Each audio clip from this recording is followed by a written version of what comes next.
আসসালামু আলাইকুম কাচ্চা বাচ্চারা, কি অবস্থা সবার? কেমন আছো সবাই? সবার দিনকাল কেমন যায় জানিয়ে দিও।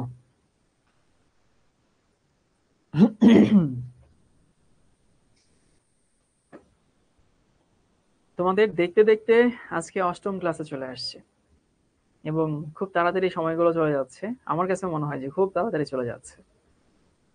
তো যে সময়টুকু যাচ্ছে কাজে লাগিও ভাইয়া, দেরি করো না। হ্যাঁ সবাই, আমি আশা করি সবাই ভালো আছো। তো প্রতিদিন যেমনটা করি, আজকেও একটু তোমাদেরকে গত ক্লাসটা সংক্ষেপে রিভিউ করে দেই, আর তারপরে আমরা আজকের ক্লাসে ফেরত আসবো। তো মনে আছে কিনা দেখো, গত ক্লাসে আমরা তো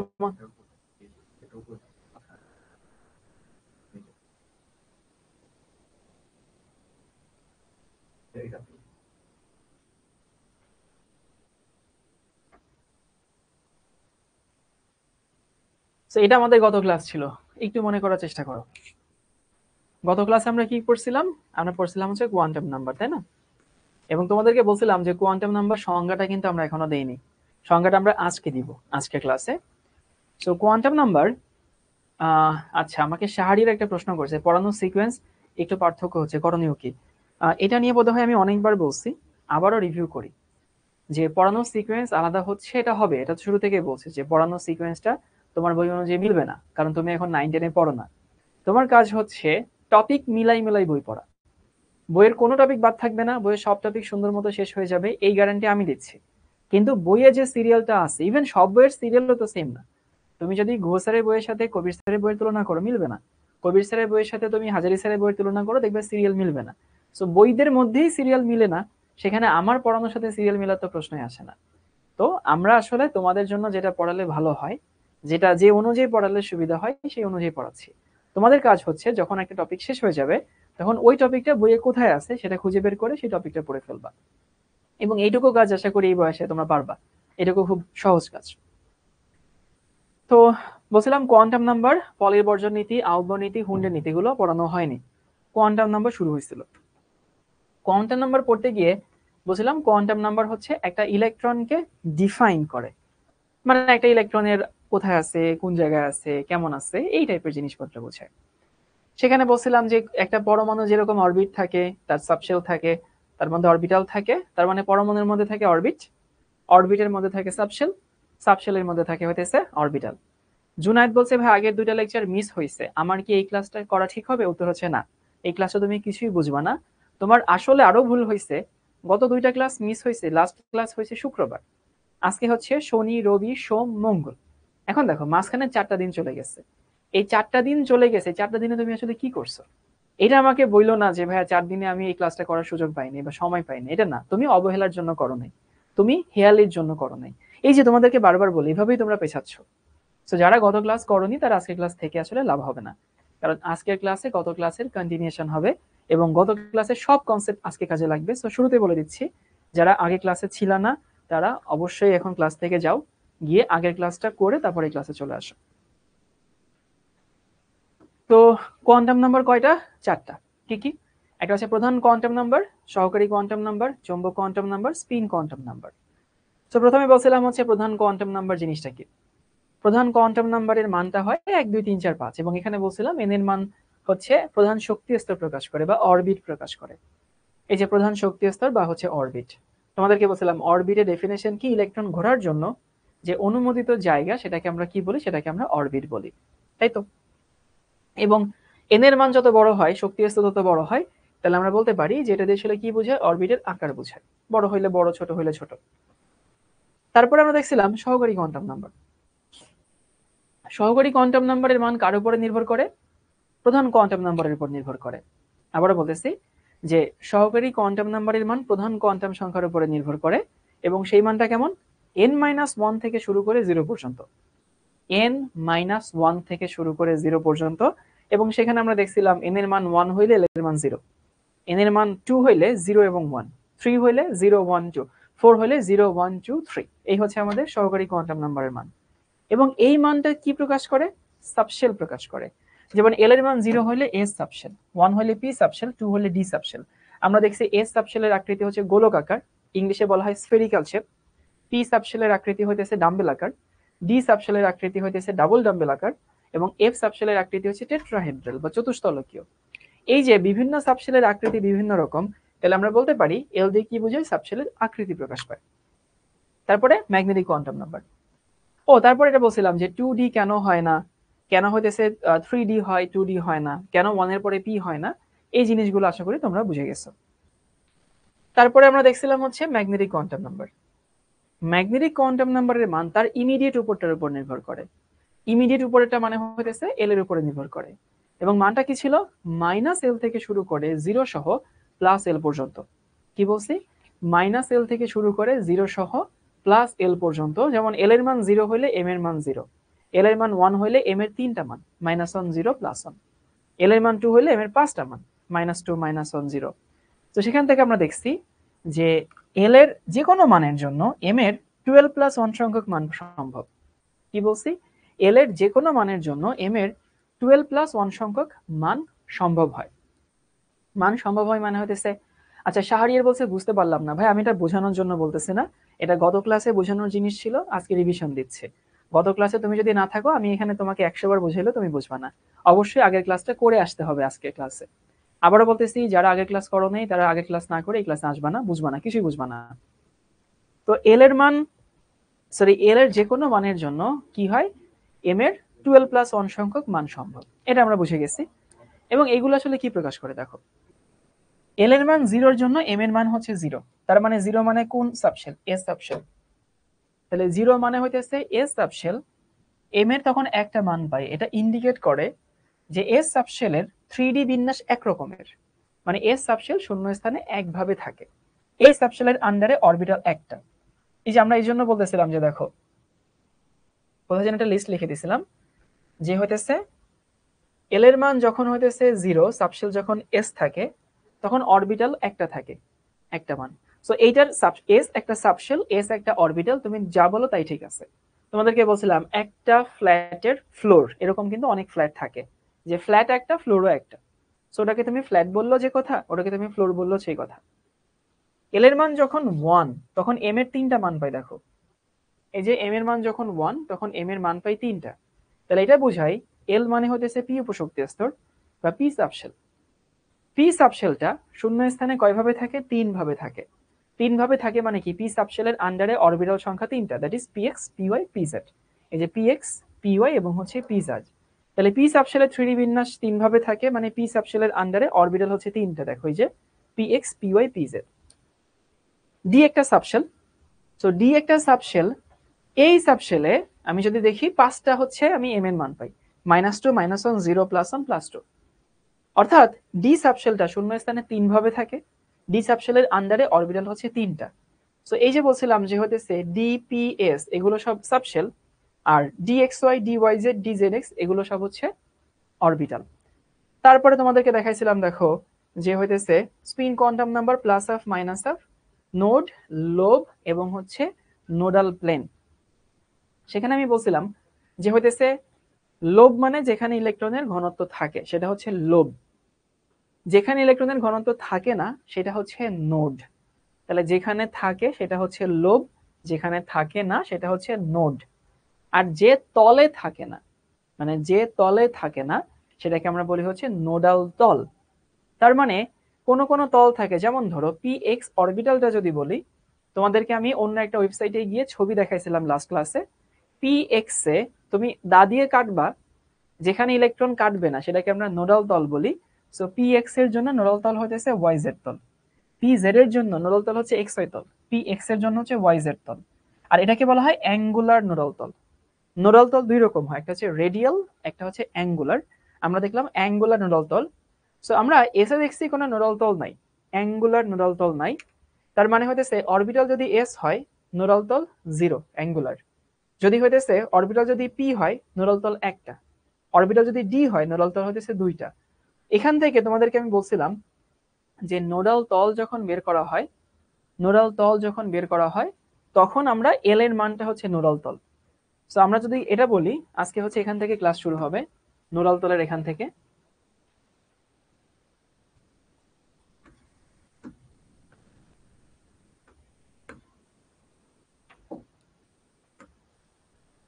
নোডাল তল, এটা গত ক্লাসে শেষ করতে পারিনি আর কি। কয় রকম?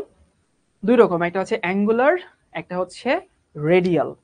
সো অ্যাঙ্গুলার নোডাল তল হইতেছে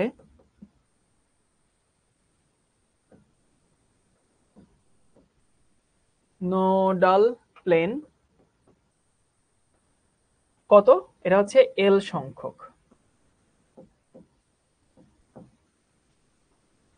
কি বললাম ভাইয়া? অ্যাঙ্গুলার নোডাল তল হইতেছে কত সংখ্যক? এল সংখ্যক। যেমন ধরো আমি যদি বলি যে এস একটা অরবিটাল, তার কতগুলো নোডাল তল আছে? উত্তর হচ্ছে 0, শূন্যটি। এর শূন্যটি অ্যাঙ্গুলার নোডাল তল আছে, কারণ এটার জন্য এল এর মান হচ্ছে 0। পি যদি বলা হয় এইটার নোডাল তল কয়টা? উত্তর হচ্ছে একটা, কারণ পি এর জন্য এল এর মান 1 এবং নোডাল তল একটা। তোমাদের গত ক্লাসে আমি ছবি সহ দেখাইছিলাম। এরপরে ডি, এর নোডাল তল কয়টা? উত্তর হচ্ছে 2টা, কারণ এখানে এল এর মান হচ্ছে 2। ঠিক আছে, এবার আসি যারা গত ক্লাসে ছিল না, যেমন মুশফিকুর বলতেছে এসব কি, কারণ ও গত ক্লাসে ছিল না। আমার খুব ভালো মতো মনে আছে, গত ক্লাস ছিল শুক্রবারে বিকেলবেলা, সেই ক্লাসে উপস্থিতি অনেক কম ছিল। সো উপস্থিতি অনেক কম ছিল, তার মানে অনেকে গত ক্লাসটা লাইভে করেনি। ভালো কথা। যারা গত ক্লাসে লাইভে করনি আর এর পরেও এই 4 দিনের রেকর্ড দেখোনি, তারা দয়া করে আজকে ক্লাসে থেকো না, কারণ তুমি কিছু বুঝবা না, তুমি নিজেও বিরক্ত হবা, তুমি আমাকেও বিরক্ত করবা। তুমি এটা বলবা বুঝি নাই, ওটা বলবা বুঝি নাই, তখন আমার কাছে ভালো লাগবে না। আমার কাছে মনে হবে যে এত কষ্ট করে বুঝাচ্ছি তাও বুঝতেছে না, তাহলে আমি কি করছি? তো দয়া করে, যদি গত ক্লাসটা লাইভে করনি, এর মাঝেও ক্লাসটা দেখোনি, তারা এখন ক্লাস থেকে লাইভ থেকে লিভ নাও, কারণ তুমি আসলেই কিছু বুঝবা না। আমি রেগে বলতেছি না, এমনি বলতেছি, কারণ তুমি নিজেও ডিস্টার্ব হবা, তুমি আমাকেও ডিস্টার্ব করবা, তোমার জন্য বাকিটা পিছায় যাবে। আর যারা রেকর্ড দেখছো বা রেকর্ড দেখছো অথবা লাইভে ক্লাস করছো, তারা হইতেছে আজকে ক্লাসে থাকো, কোনো সমস্যা নেই। ওকে, তাহলে এটা হচ্ছে অ্যাঙ্গুলার নোডাল তল। আরেকটা নোডাল তল আছে, সেটাকে আমরা বলি রেডিয়াল নোডাল তল। বুঝে দিচ্ছি।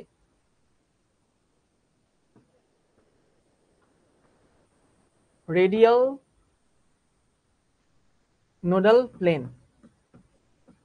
এবং এটাও বলে দিচ্ছি, যারা গত ক্লাস শুক্রবারে না করার পরে গত 4 দিনে এই ক্লাসটা করতে পারোনি, এই হচ্ছে তোমাদের ধ্বংসের শুরু হইতেছে। মানে এভাবেই তোমরা পেছানো শুরু করতেছো, যে শুক্রবার থেকে আজকে হচ্ছে মঙ্গলবার, মাঝখানে 4টা দিন সময় গেছে। এই 4টা দিনও তুমি যদি ওই ক্লাসটা না করে থাকো, তার মানে তোমার ধ্বংস শুরু হচ্ছে, মাত্র শুরু হচ্ছে। তুমি যে পিছাচ্ছ, তুমি যে মানে গোল্লার দিকে যাচ্ছ, সেটা মাত্র শুরু হইতেছে, বুঝছো? এবং এভাবে 1 সপ্তাহ 2 সপ্তাহ করে হইতেছে যাবে, তুমি দেখবা গোল্লায় যাচ্ছ একেবারে। থাকে না যে সবকিছুতে একটা শুরু আছে, কখনো তো কোনো জিনিস একদিনে হয় না। তো তুমি যে গোল্লায় যাচ্ছ, সেটার প্রসেসটা জাস্ট শুরু হচ্ছে। তুমি যে আসলে বকে যাচ্ছ, সেটা জাস্ট শুরু হচ্ছে। মাথায় রাখো, সতর্ক করে দিলাম। ওকে, আচ্ছা এবার দেখি রেডিয়াল নোডাল তল। রেডিয়াল নোডাল তল মানে আসলে কি প্রকাশ করে সেটা একটু তোমাদেরকে আগে বুঝাই দেই। আমাদের জানি যে নোডাল তল মানে হতেছে যেখানে ইলেকট্রন থাকবে না, সেটাকে আমরা নোডাল তল বলি। মানে যেখানে ইলেকট্রন থাকবে না সেটা হচ্ছে নোডাল তল। এখন ইলেকট্রন থাকবে না, আমরা দেখলাম যে ধরো ব্যাপারটা হচ্ছে এরকম, যে আমি যদি পি এক্স চিন্তা করতাম, তাহলে সেখানে এক্স এক্সিস বরাবর এই যে লোবটা থাকতো পি এক্স বরাবর। তাহলে ওয়াই তল এবং জেড তল, এখানে কোনো ইলেকট্রন থাকতো না। মানে এখানে কোনো ইলেকট্রন থাকতো না, এখানে তুমি যদি দা দিয়ে কাটতা, কোনো ইলেকট্রন কাটতো না আর কি। তো ওই যে যে দা দিয়ে কাটতাম, অক্ষ বরাবর যেগুলো আমরা বের করতেছিলাম, সেগুলোকে বলা হয় রেডিয়াল। এটাকে রেডিয়াল বলা হয়, অক্ষীয় বলা হয়, বুঝছো? সরি, অ্যাঙ্গুলারও বলা হয়, অক্ষীয় বলা হয়। এবার আসি রেডিয়াল নোডাল তল কিরকম। ধরো এই হচ্ছে তোমার নিউক্লিয়াস। নিউক্লিয়াস তো খুব ছোট থাকে, এবং আমি ধরে নিলাম যে এটা হচ্ছে আমাদের প্রথম যে শক্তি স্তরটা, সেটা কিন্তু একেবারে নিউক্লিয়াসের গা ঘেঁষে থাকে। এই হচ্ছে আমাদের প্রথম শক্তি স্তর। ইলেকট্রন তো আসলে ফোটার মতো থাকে না, ইলেকট্রন এরকম মেঘের মতো থাকে। তাহলে নিউক্লিয়াসের নিউক্লিয়াসের সাথে আমাদের প্রথম শক্তি স্তর থাকে। এই হচ্ছে আমাদের দ্বিতীয় শক্তি স্তর। শক্তি স্তরগুলো আসলে এরকমই থাকে, বুঝছো? ইলেকট্রন গুলো এরকম মেঘের মতো ছড়ানো থাকে। এই হচ্ছে আমাদের তৃতীয় শক্তি স্তর। তোমরা কি নারকেল কাটছো কখনো? নারকেল দেখবা নারকেলের একেবারে বাইরে থাকে হতেছে সবুজ অংশ, তাই না? সবুজ অংশের মাঝখানে দেখবা থাকে হতেছে নারকেলের ওই যে খোসা টোসা যেগুলো থাকে সেগুলা। তার ভেতরে থাকে হইতেছে নারকেলের শ্বাস, তার ভেতরে থাকে নারকেলের পানি।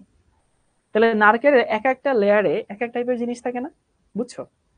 এক একটা লেয়ারে এক এক টাইপের জিনিস থাকে। তো দেখো তো ভাই, আমি যদি এখানে এস অরবিটাল বলি, এটা হতেছে আমাদের 1s, এই যে এইটা, এটা আমাদের 2s, এবং এটা আমাদের হচ্ছে 3s। এখন আমি 1s পড়লাম, 2s পড়লাম, 3s পড়লাম, এগুলো লিখেও নিলাম।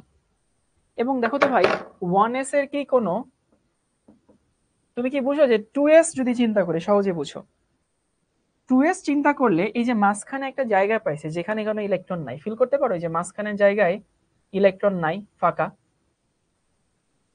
2s কে তুমি যদি চিন্তা করো, তাহলে মাঝখানে আমি একটা লেয়ার পাইলাম নারকেলের মতো, যার মাঝখানে ফাঁকা আছে। তাহলে এরকম একটা গোলকীয় তল পাইছি না, যেখানে কোনো ইলেকট্রন নাই, বুঝো এটা? 3s যদি চিন্তা করি, তাহলে দুইটা গোলকীয় তল আছে যেখানে ইলেকট্রন নাই, এই একটা আর এই একটা। সো দুইটা লেয়ার পাইলাম যেখানে কোনো ইলেকট্রন নাই, বুঝো এটা? তার মানে 1s এর জন্য কোনো ইলেকট্রনের ফাঁকা বুঝার মানে ফাঁকা টাকা কিছু নাই 1s এর জন্য। 2s এর জন্য এই যে একটা লেয়ার ফাঁকা আছে, মানে একটা তল আছে ফাঁকা, এই তলটা নর্মাল এরকম সমান সমান তল না, গোলীয় তল। এটা নারকেলের ইয়া চিন্তা করো, নারকেলের যে শক্ত যে ইয়া থাকে না, ওই যেটা আমাদের চারা বলে আর কি, নারকেলের একটা চারা পুরো একটা গোলকীয় তল থাকে, যে তলে কোনো ইয়া থাকে না, শ্বাস থাকে না, শক্ত নারকেলের আবরণ থাকে, ওই যে নারকেলের খোসার আবরণ থাকে। তাহলে আমি বলতে পারি 1s এর জন্য কোনো এরকম রেডিয়াল নোডাল তল নাই। তাহলে 1s এর জন্য রেডিয়াল নোডাল তল কত? 0। 1s এর জন্য ফাঁকা কোনো জায়গায় নাই, সব জায়গায় ইলেকট্রন দিয়ে ভরা। 2s এর জন্য রেডিয়াল নোডাল তল কয়টা? একটা। কোনটা? এই যে এটা। 2s এর জন্য আমি জাস্ট একটা তল পাইলাম, এই যে এই তলটুকু, যেখানে কোনো ইলেকট্রন থাকবে না। তো তুমি যদি এরকম বাঁকা করে কোনো একটা ছুরি দিয়ে কাটতা, এখানে আসলে কোনো ইলেকট্রন কাটতো না। তাহলে আমি বলতে পারি 2s এর জন্য নোডাল তল হইতেছে দুইটা, একটা, সরি একটা, দুইটা না। 3s এর জন্য নোডাল তল কয়টা? দুইটা। কোন দুইটা ভাইয়া? এই যে দেখো, এই যে এইখানে একটা, যদি বলি এই যে এইখানে একটা, এইখানে একটা, আর হইতেছে এইখানে একটা। তাহলে আমি মোটামুটি বুঝে গেলাম যে হইতেছে, আমি যদি বলি হইতেছে এখানে 1s এর পরে নোডাল তল নাই, ওকে। 2s এর পরে নোডাল তল কয়টা? একটা। আর 3s এর পরে নোডাল তল কয়টা? 3s এর পরে নোডাল তল হইতেছে দুইটা। ওকে, বুঝে গেলাম। তা আমাকে তো একটা ফর্মুলা বানাইতে হবে, তাই না? তো আমি যদি এখন ফর্মুলা বানাই, এই ফর্মুলাতে তুমি যদি হচ্ছে রেডিয়াল নোডাল তল বের করো, তাহলে তার ফর্মুলা হইতেছে এইটা। তো তোমাদেরকে একটা ফর্মুলা বলে দিচ্ছি, ফর্মুলা হইতেছে এইটা। রেডিয়াল নোডাল তলের ফর্মুলা হইতেছে n মাইনাস l মাইনাস 1। এটা অ্যাডমিশনে কি কাজে লাগবে? একাডেমিক এই প্রশ্ন আসে না। Radial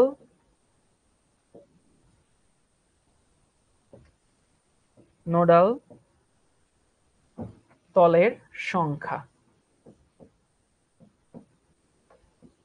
n minus l minus 1, এই হচ্ছে আমাদের রেডিয়াল নোডাল তলের সংখ্যা। এটা অ্যাডমিশনে কাজে লাগবে, একাডেমিকে কাজে লাগবে না, কলেজের পরীক্ষা তো আসবে না। কিন্তু যারা হচ্ছে কোন এক বই পড়বা, দেখবা কিছু কিছু বইতে এরকম কিছু সূত্র আছে, বই পড়তে গেলে এটা তোমাকে হেল্প করবে। যেমন আমি এস তোমাদেরকে কেন দেখাইছি, কারণ এস দিয়ে বোঝানো সহজ। আমি ফর্মুলাগুলো দিয়ে তোমাদেরকে সমীকরণগুলো বের করে দেখাই। যেমন তোমাকে বললো 3s এর রেডিয়াল নোডাল তল, রেডিয়াল এনপি, এনপি মানে হচ্ছে নোডাল প্লেন।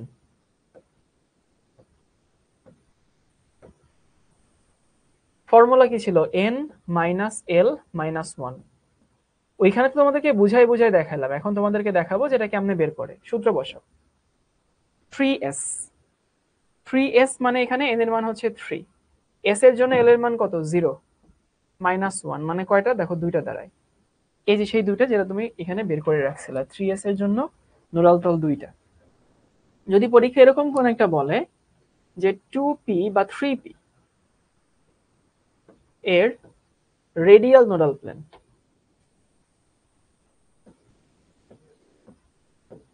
রেডিয়াল নোডাল তল, ভ্যালু বসাও n - l - 1, এখানে n এর মান কত 3, মাইনাস p এর জন্য l এর মান কত, l এর মান হতেছে 1, মাইনাস আবার 1, আলটিমেটলি কয়টা থাকে, একটা থাকে। ওকে, সো এই হচ্ছে। অনেকে বলতে পারো যে ভাইয়া p দিয়ে কেন উদাহরণ দেখাইলেন না, এরকম p দিয়ে বোঝানোটা খুবই কঠিন, s দিয়ে বোঝানোটা সহজ, এজন্য তোমাদেরকে আমি s দিয়ে বুঝাইছি। তাহলে কোয়ান্টাম নাম্বারের কনসেপ্টটা সংক্ষেপে আমি রিভিউ করে দেই, একটু মনোযোগ দিয়ে শুনো, খাতার সঙ্গে মিলাও, দেখবা যে বুঝতে খুব সুবিধা হবে এখন। আর আমরা এখন প্রশ্ন সলভ করিনি, প্রশ্ন সলভ করলে আরো ক্লিয়ার হবে। কোয়ান্টাম নাম্বার হচ্ছে একটা ইলেকট্রনকে ডিফাইন করে, ইলেকট্রন কোথায় আছে, কিভাবে আছে, কোন দিকে আবর্তন করছে, সেটা কিরকম। প্রধান কোয়ান্টাম নাম্বার n, n এর মান 1 থেকে শুরু করে, নরমালি ধনাত্মক পূর্ণ সংখ্যা হয়। n দিয়ে বোঝায় হইতেছে অরবিট বা শক্তি স্তর বা এনার্জি শেল, এটা বোঝায় হইতেছে n দিয়ে। এবং n এর মান যদি 1 হয় তাহলে k শেল, যদি 2 হয় তাহলে l শেল, 3 হলে m শেল, এরকম চলতেই থাকবে। ওকে, তারপরে আমরা বলছিলাম n এর মান যত বড় হয় শক্তি স্তর তত বড় হয়, তাহলে n দিয়ে অরবিটের আকার বোঝায়, গেল n। সহকারী কোয়ান্টাম নাম্বার l, l এর মান n এর উপর নির্ভরশীল, n এর উপর নির্ভরশীল মানে হইতেছে n-1 থেকে শুরু করে 0 পর্যন্ত। সো n-1 থেকে শুরু করে 0 পর্যন্ত মানে হইতেছে l এর মান, মানে n এর মান 1 হইলে l এর মান 0, n এর মান 2 হইলে l এর মান 1 0, n এর মান 3 হইলে l এর মান 2 1 0। তাহলে আমরা বুঝলাম যে l এর মান কেমনে বের করে। এবার দেখি l দিয়ে বোঝাইটা কি, l দিয়ে বোঝায় উপশক্তি স্তর। 0 হইলে s উপশক্তি স্তর, 1 হলে p উপশক্তি স্তর, 2 হলে d উপশক্তি স্তর, 3 হলে f উপশক্তি স্তর। এবং s উপশক্তি স্তর গোলকাকৃতির, p উপশক্তি স্তর ডাম্বেল আকৃতির, d উপশক্তি স্তর ডাবল ডাম্বেল আকৃতির, f উপশক্তি স্তর চতুস্তলকীয়। তাহলে আমরা বুঝতে পারলাম l এর মান দিয়ে আসলে উপশক্তি স্তরের আকৃতি বোঝায়। এরপর আসি হচ্ছে চুম্বক কোয়ান্টাম নাম্বার m, m এর মানটা -l থেকে শুরু করে 0 সহ +l পর্যন্ত, অর্থাৎ 2l প্লাস n সংখ্যক 1 প্লাস সংখ্যক মান সম্ভব। এবং m দিয়ে কি বোঝায়, m দিয়ে বোঝায় একটা উপশক্তি স্তর শূন্য স্থানে কত ভাবে থাকতে পারে। যেমন ধরো l এর মান 0, তাহলে m এর মানও 0, এই 0 মানে 1 আসলে একটা মান, অর্থাৎ s উপশক্তি স্তর শূন্য স্থানে একভাবে থাকে, তাহলে s উপশক্তি স্তরের আন্ডারে অরবিটাল একটা, সো s উপশক্তি স্তর, s আবার অরবিটাল, কারণ একটা উপশক্তি স্তরে একটা অরবিটাল। l এর মান যদি 1 হয় মানে p উপশক্তি স্তর, তখন l এর তিনটা মান পাই, -1 0 +1। এটা মিন করে p উপশক্তি স্তর শূন্য স্থানে 3 ভাবে থাকে, 3 ভাবে থাকে মানে হইতেছে p উপশক্তি স্তরের আন্ডারে অরবিটাল সংখ্যা হচ্ছে 3টা, কি কি, px py pz। n এর মান যখন, l এর মান যখন 2 হয় তখন m এর মান 5টা মান হয়, মানে d উপশক্তি স্তর শূন্য স্থানে 5 ভাবে থাকে, dxy yz zx x2 y2 dz2। আর s এর মান হচ্ছে একটা প্লাস হাফ, একটা হচ্ছে মাইনাস হাফ, একটা ক্লকওয়াইজ ঘুরে, একটা কাউন্টার ক্লকওয়াইজ ঘুরে। এবার আসি, এখান থেকে তোমাদেরকে বোঝাচ্ছিলাম লোব মানে যেখানে ইলেকট্রন থাকে, নোড যেখানে থাকে না, এন্ড নোডাল প্লেন যেখানে, যে তলে থাকে না, মানে তুমি যে তলে কাটলে কোনো ইলেকট্রন কাটবে না। ধরো ছুরি দিয়ে তুমি এরকম ছুরি চালাইছো, কোনো ইলেকট্রন কাটবে না, সেই অরবিটালে সেই জায়গাটাকে আমরা নোডাল তল বলি। নোডাল তল দুই রকম, একটা হচ্ছে অ্যাঙ্গুলার, একটা হচ্ছে রেডিয়াল। যেটাকে আমরা বলতেছি অ্যাঙ্গুলার নোডাল তল, অ্যাঙ্গুলার নোডাল তল হইতেছে অক্ষ বরাবর নোডাল তল, এটাকে অনেকে অক্ষীয় নোডাল তল বলা হয়, মানে তল বরাবর থাকে আর কি। সেখানে আমি দেখছি এস এর কোনো অক্ষীয় নোডাল তল নাই, মানে হইতেছে এস এর জন্য অ্যাঙ্গুলার নোডাল তল 0, পি এর জন্য একটা, ডি এর জন্য 2টা।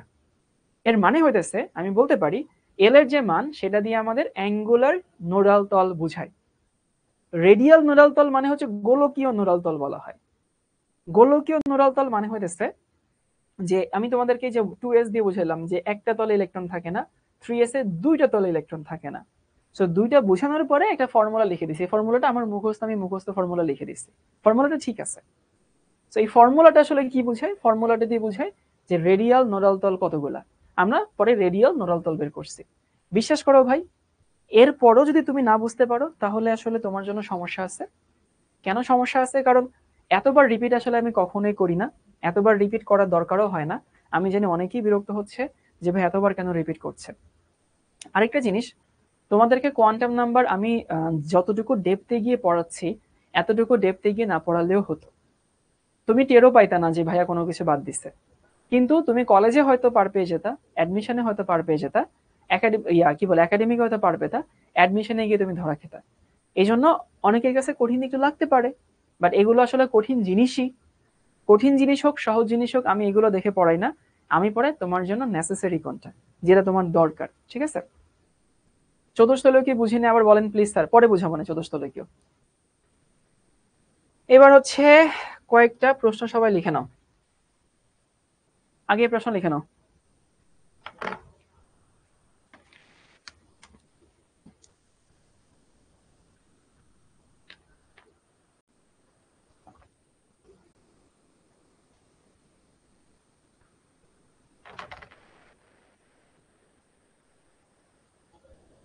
আচ্ছা, নাবিহা তাহাসিন একটা প্রশ্ন করছে। নাবিহা, নাবিহা হচ্ছে বিশাল একটা টেক্সট লিখছো, টেক্সটের আবার সবগুলো হইতেছে ক্যাপিটাল অ্যালফাবেট দিয়ে লিখছো। এখন দেখো এমনিতেই তো কিন্তু হচ্ছে ইংলিশে যদি কেউ বাংলা লিখে ওইটা পড়তে কষ্ট হয়, আবার তুমি যদি হইতেছে এরকম সবগুলো ক্যাপিটাল লিটার দিয়ে লিখো সেটা পড়া নিয়ারলি ইম্পসিবল হয়ে যায়। এই জন্য এই টাইপের ক্লাসে এত বড় টেক্সট আবার যদি তুমি হচ্ছে সেই সবগুলো ক্যাপিটাল লিটার দিয়ে লিখো ওইটা পড়ে মেলানো অনেক কঠিন। একজন বলছে হাজারি স্যারের বই এগুলো নাই, হাজারি স্যারের বই এগুলো নাই, বাট এগুলো পরীক্ষায় আসে। আচ্ছা, পরমাণু তৃতীয় স্তরে ইলেকট্রন সংখ্যা গণনা করো। ধরো এই বস্তু বা এই প্রশ্ন তোমার কাছে এমসিকিউতে আসছে, আমি আশা করি এমসিকিউর জন্য ফর্মুলা সবার মুখস্থ। সেটা হচ্ছে কি, 2n তার স্কোয়ার। তোমাদেরকে জিজ্ঞেস করি, আচ্ছা ফেসবুকে কোনো পোস্ট পড়তে গেলা, পোস্ট পড়তে গিয়ে যদি হয় দেখো যে পোস্টটা হচ্ছে ইংলিশে লেখা, মানে বাংলা লিখছে ইংলিশে, তুমি কি সেই পোস্ট বড় পোস্ট পড়ো? একদম অনেস্ট আনসার দিও। ফেসবুকে গেলা, গিয়ে দেখলা যে হচ্ছে একটা বড় পোস্ট আছে বাট ইংলিশে লিখছে সে, সেই পোস্ট কিন্তু কেউ মনোযোগ দিয়ে পড়ে না। সেই কারণ ইংলিশে আমরা, ইংলিশে বাংলা পড়তে অনেক কষ্ট হয়, ইংলিশে বাংলা পড়ে মিলাইতে অনেক কষ্ট হয়। কিন্তু যদি কেউ বাংলায় লিখে তাহলে কিন্তু ভাই ওটা পড়তে আমরা শেষ পর্যন্ত ধৈর্য থাকে, কারণ বাংলা আমাদের জন্য মিলানো সহজ। আবার ও আবার ইংলিশে লিখছে, লিখার পরে আবার সব ক্যাপিটাল লিটার দিয়ে লিখছে, এরকম ভাইয়া, আমি, এরকম টাইপের সব এরকম ক্যাপিটাল লিটার দিয়ে লিখছে, এটা মিলানো কঠিন অনেক।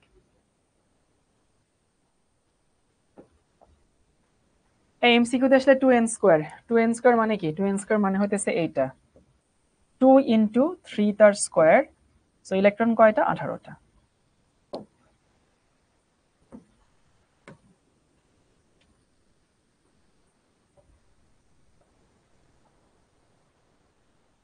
এখন আমার প্রশ্ন হচ্ছে ভাইয়া, এটা যদি এমসিকিউতে না এসে সিকিউতে আসো বা সিকিউতে আসে, তাইলে কি তুমি এভাবে লিখলে স্যার আনসার দিবে? উত্তর হচ্ছে না। কারণ এই প্রশ্ন সিকিউতে তুমি যদি আসে সেইখানে এরকম লিখলে তোমাকে জীবনে আনসার দিবে না। কারণ দেখো একটা প্রশ্ন যখন করানো হয় তখন স্যারদের তো একটা উদ্দেশ্য থাকে যে আমি এই প্রশ্নের মাধ্যমে একটা স্টুডেন্টদের কাছ থেকে এটা জানতে চাই। তো বিশ্বাস করো ভাই, এই প্রশ্ন যখন করে তখন স্যাররা কখনোই কিন্তু এইটা আসলে জানতে চান না যে তুমি ইলেকট্রন সংখ্যাটা বের করতে পারো কিনা, স্যাররা এইটা জানতে চান তুমি কোয়ান্টাম নাম্বার বুঝো কিনা। তো সিকিউতে আসলে কিভাবে করবে সেটা দেখাচ্ছি, মানে যদি রিটার্নে আসে।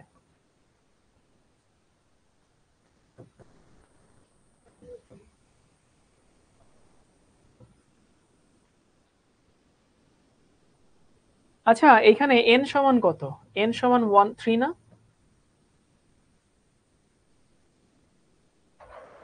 n সমান হচ্ছে 3। ওকে, তাহলে l সমান কত?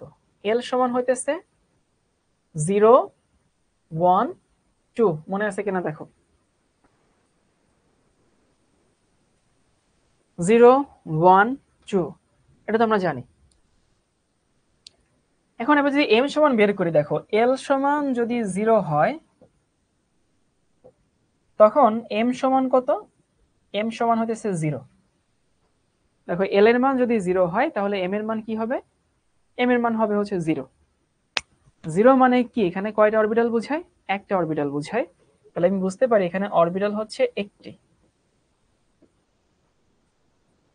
একটি অরবিটাল।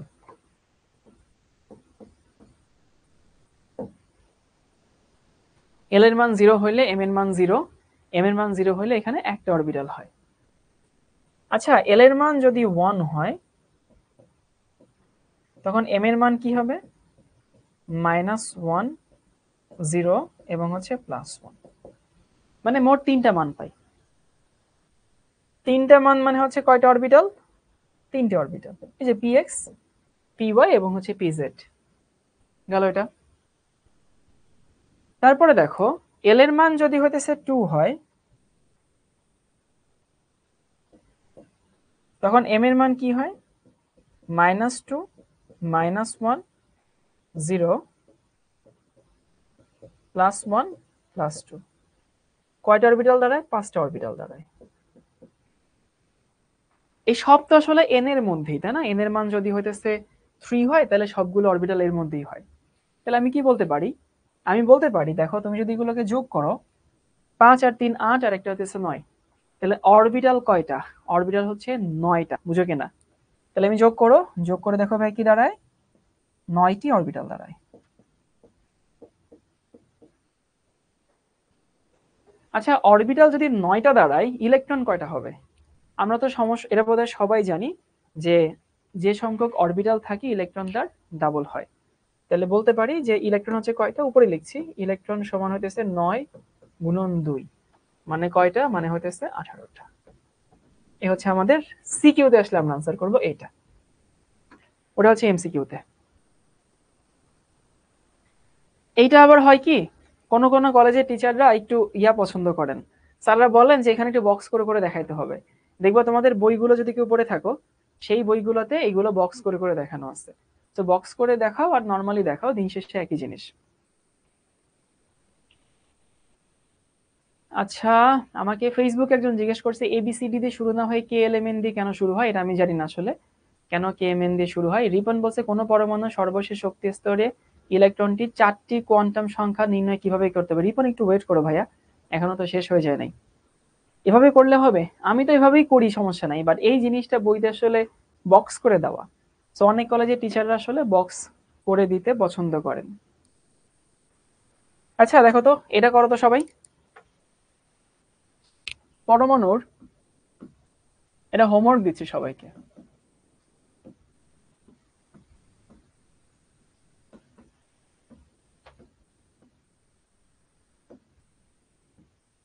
ফোর্থ স্তরে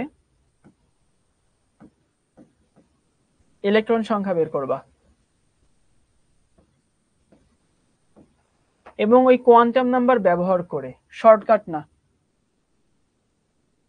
পারা যাবে তো? মোসাম্মদ লিসা, কেমিস্ট্রির প্রথম ও দ্বিতীয় পত্র কোন স্যারের বই কিনবো? আল্লাহ, এটা নিয়ে মনে হয় এটা 100 বার আনসার দিছি। তোমার কাছে যে বইটা সহজ লাগে সেটা কিনলেই হবে। চাইলে লিঙ্কন স্যারের বইটা কিনতে পারো, এই বইটা সহজ করে লেখা। বাট এমন না যে ওই বইটাই কিনতে হবে, যেটা তোমার কাছে ইজি লাগবে একটা পড়লেই হয়। কোনো বইতে এমন কোনো কিছু নাই যেটা হইতেছে আহ যেমন জান্নাতুল, একটু ভাই ওর কমেন্ট একটু দাঁড়ান তো। ও একটা কমেন্ট নিয়ে গত আধা ঘন্টা ধরে স্প্যামিং করে যাচ্ছে। ভাইয়া লিঙ্কন স্যারের বইতে হাইজেনবার্গের নীতিটা নেই, কিন্তু আমি লিঙ্কন স্যারের বই কিনছি, এখন কি করব? আমি এখানে পড়াই দিলাম হাইজেনবার্গের নীতি, সমস্যা কি? তুমি পড়ে নাও এখান থেকে। যদি মনে হয় যে এই টপিকটা লিঙ্কন স্যারের বইয়ে নাই, ভাই অন্য একটা বই থেকে ছবি তুলে খাতায় নোট করে ওখানে টেপ দিয়ে লাগায় রাখো, স্ট্যাপলার দিয়ে লাগায় রাখো, এগুলো কমন সেন্স। এটা নিয়ে প্যানিক করার কিছু নাই। ওকে, তো আশা করি সবাই, ভাই ওর প্রশ্ন দেখছি পরে, ওরা ম্যাক্সিমাম প্রশ্ন করতেছে যেগুলো আমি আনসার দিব পরে। যেমন ও প্রশ্ন করছে ভাই লিঙ্কন স্যারের বইতে এই টপিকটা নাই, তো কি করব? এখন ভাই আমি এখানে পড়াই দিচ্ছি, তুমি পড়ো, অথবা তোমার কোনো বন্ধুর কাছ থেকে লিখে নাও, অথবা একটা ছবি তুলে নাও। ইন্টারমিডিয়েট এটা হবেই, এমন কোনো কথা নাই যে সব বইতে একদম পরিপূর্ণ। এই বইয়ে আছে ওই বইয়ে নাই, ওই বইয়ে আছে এই বইয়ে নাই, এটা খুবই নর্মাল। এটা নিয়ে প্যানিক করার কিচ্ছু নাই। এই যে অলরেডি একজন মিশেল বলছে লিঙ্কন স্যারের বই ভালো না হাজারি স্যারের বই ভালো। লিঙ্কন স্যারের বইও যা, হাজারি স্যারের বইও তাই। এক এক রকম ভাবে লেখা, ভালো মন্দ কোনো কিছু নাই, একটা বই পড়লেই হয়, এমন না যে ওই বই পড়তে হবে, সেই বই পড়তে হবে।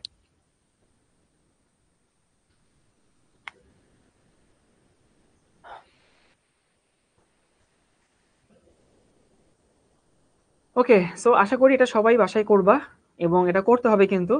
তোমাদের মধ্যে আমি আগাম সতর্কবাণী দিয়ে দিই, অনেকেই থাকবে যে আগামী ক্লাসে ক্লাস করতে আসবা এবং তুমি হোমওয়ার্কটা করবা না। কেন করবা না?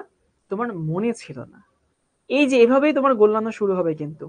যারা এসে আগামী ক্লাসে বলবা যে ভাই আমার মনে নাই, তারাই কিন্তু গোল্লায় যাবা দিন শেষে। এভাবেই কিন্তু তুমি গোল্লাবা, আবারও বলতেছি।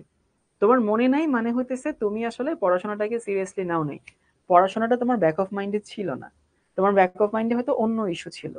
আবারও বলতেছি, মনে যাদের থাকবে না তারাই কিন্তু পেছানো শুরু হয়ে যাচ্ছে। বারবার মনে করাই দিচ্ছি, মনে করে না যে আমি তোমাদের খারাপ চাই, আমি তোমাদের মনে করাই দিচ্ছি এই জন্য যেন তোমরা ভুলে না যাও, এই জিনিসটা থেকে দূরে চলে না যাও। ঠিক আছে? আচ্ছা, এরপরে হচ্ছে তোমাদেরকে এই প্রশ্নটা দিই, এই প্রশ্ন লিখে নাও। প্রশ্নটা হচ্ছে এরকম: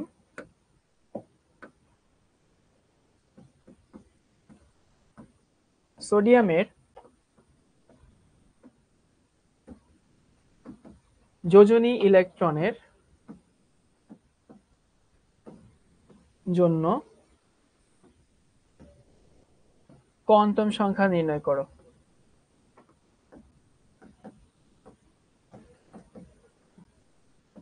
এ হচ্ছে প্রশ্ন।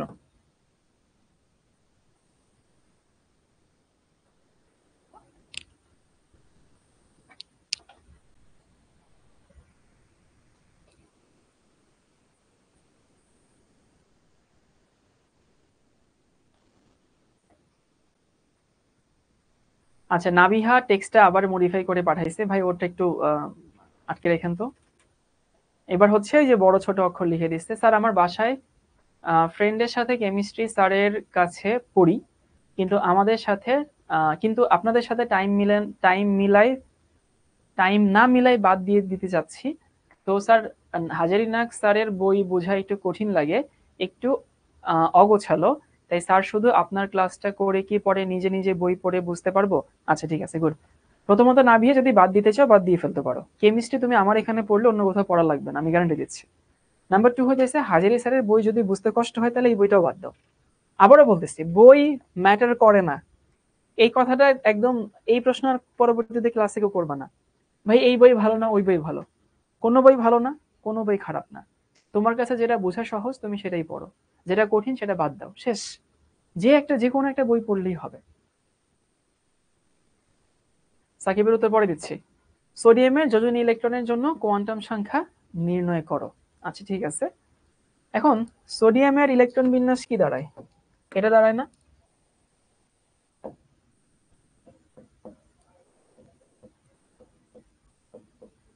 1s2 2s2 2p6 3s1, এই তো? আচ্ছা বলো তো, সোডিয়ামের যোজনী ইলেকট্রন বলতে আমি কোনটা বুঝাইছি? তোমরা কি যোজনী ইলেকট্রন বুঝো? ইংলিশে এটাকে বলা হয় ভ্যালেন্সড ইলেকট্রন। তাহলে ভ্যালেন্সড ইলেকট্রন মানে হইতেছে আমাদেরকে এই ইলেকট্রনটা নিয়ে কথা বলতে বলছে, এই যে এইটা। তো যত কাহিনী যত কিছু হবে সব এটা নিয়ে হবে, 3s1। এখন এই 3s1 এর জন্য তোমাকে আসলে কোয়ান্টাম সংখ্যা বের করতে হবে। এখন সবাই বলো কাচ্চা বাচ্চারা, এখানে এন এর মান কত? তোমরা যা বলবো আমি তাই লিখবো, ভুল হলে পিরাবো। এখানে এন এর মান কত? বলো বলো বলো। আব্দুর রহমান, তন্নি, তারপরে হচ্ছে জান্নাতুল ফেরদৌস, নুসরাত, গুড। এন এর মান হচ্ছে 3, পেরে গেছি আমরা। আচ্ছা, এখানে এল এর মান কত বলো তো?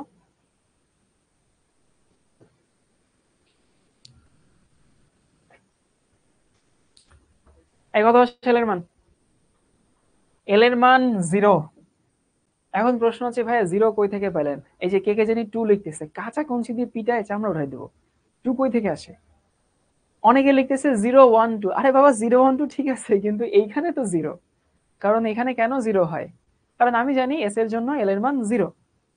তো এল এর মান 0 হইলে এম এর মান তো 0 হইতে বাধ্য, এম এর তার কোনো উপায় নাই, এম এর তো আর কোনো শক্তি নাই, কোনো সামর্থ্য নাই।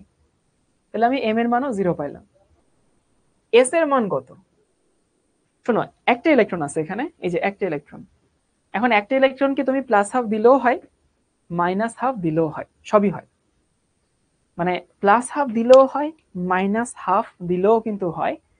মাইনাস হাফ দিলেও আমি তোমাকে আনসার দিব, মানে নাম্বার দিব, প্লাস হাফ দিলেও আনসার নাম্বার দিব। কিন্তু সবকিছুতে একটা নিয়ম আছে, সবকিছুর একটা প্রচলিত নিয়ম আছে। তো প্রচলিত নিয়ম অনুযায়ী একটা ইলেকট্রন থাকলে প্লাস হাফ দেওয়া উচিত, মাইনাস হাফ দিলেও ভুল হয় না। এই হচ্ছে আমাদের সোডিয়ামের যোজন ইলেকট্রনের জন্য কোয়ান্টাম সংখ্যার মান।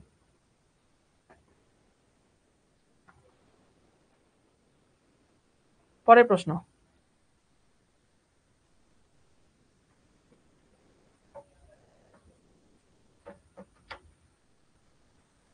হামিমে বলছে ভাই গাণিতিক রসায়ন কি কিনতে হবে না কিনতে হবে না?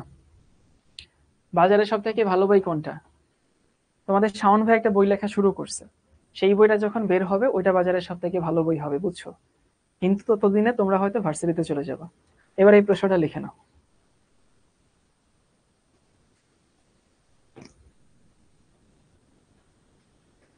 সাদিয়া বলছে আগের আনসার 48 আসছে। সাদিয়া, আমি দোকানদার, তোমাকে খাওন দিলাম হচ্ছে পার্সেল বানায়, তুমি বাসায় নিয়ে আন্টিকে খাওয়াবা তার জন্য। কারণ তুমি যদি পথে বসে হইতেছে খাওনের প্যাকেট খুলে খাওন খাওয়া শুরু করো, হবে না। তোরা হোমওয়ার্ক, হোমওয়ার্কেই থাকো, বাসায় করো, এখন করার দরকার নেই।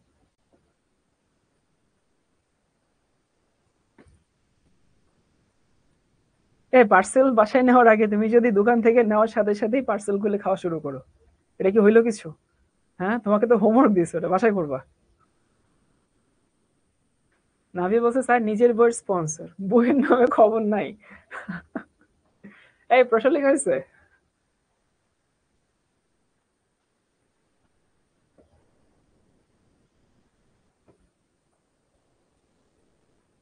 হোমওয়ার্ক বাসায় করো, এখন করার দরকার নেই।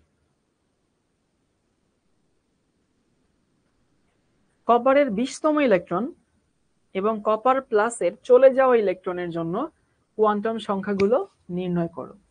আচ্ছা, প্রথমে আমরা 20তম বের করতে চাই। 20তম, 20th ইলেকট্রন।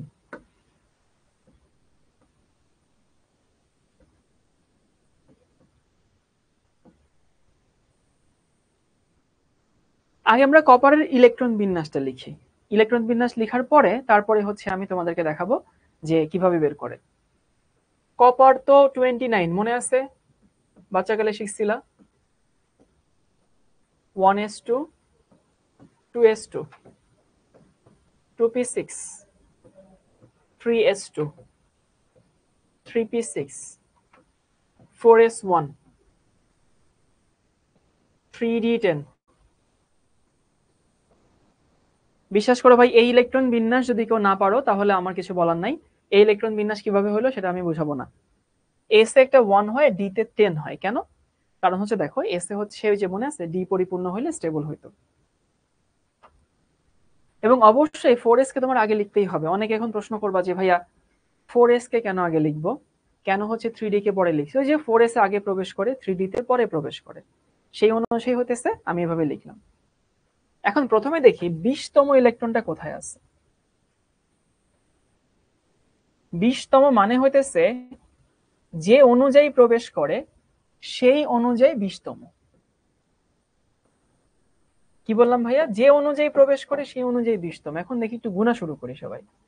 2 আর 2 4, এখানে 6 আর 4 কত হইলো? 10 হইলো।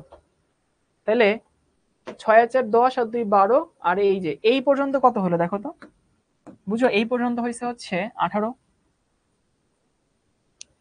মানে এটা হইতেছে আমাদের 18 হয়েছে। 4s1, তার মানে এটা কত? 19, এই পর্যন্ত 19। এখানে আমাদের 20তম নাই, তাহলে 20তম কোথায় আছে? 20তম 3d তে আছে। সো 3d কে যদি আমি একটু ভেঙে দেখাই তাহলে কিরকম দাঁড়ায় দেখো। 3d10 এর মধ্যে 20তম আছে। এখন এটাকে তো আমরা একটু ভেঙে দেখাবো, কারণ ডি তে ঘর আছে কয়টা? 5টা, মানে অরবিটাল হচ্ছে 5টা। 4s1 পর্যন্ত 19, 4s1 পর্যন্ত 19, তার পরেরটাই হচ্ছে 20। তাহলে 20তমটা আমরা একটু অন্য রং দিয়ে মার্ক করি। দেখো এই হচ্ছে আমাদের 20, তারপরে দেখো এই হচ্ছে আমাদের 21, 22, 23, 24, 25, 26, 27, 28, 29।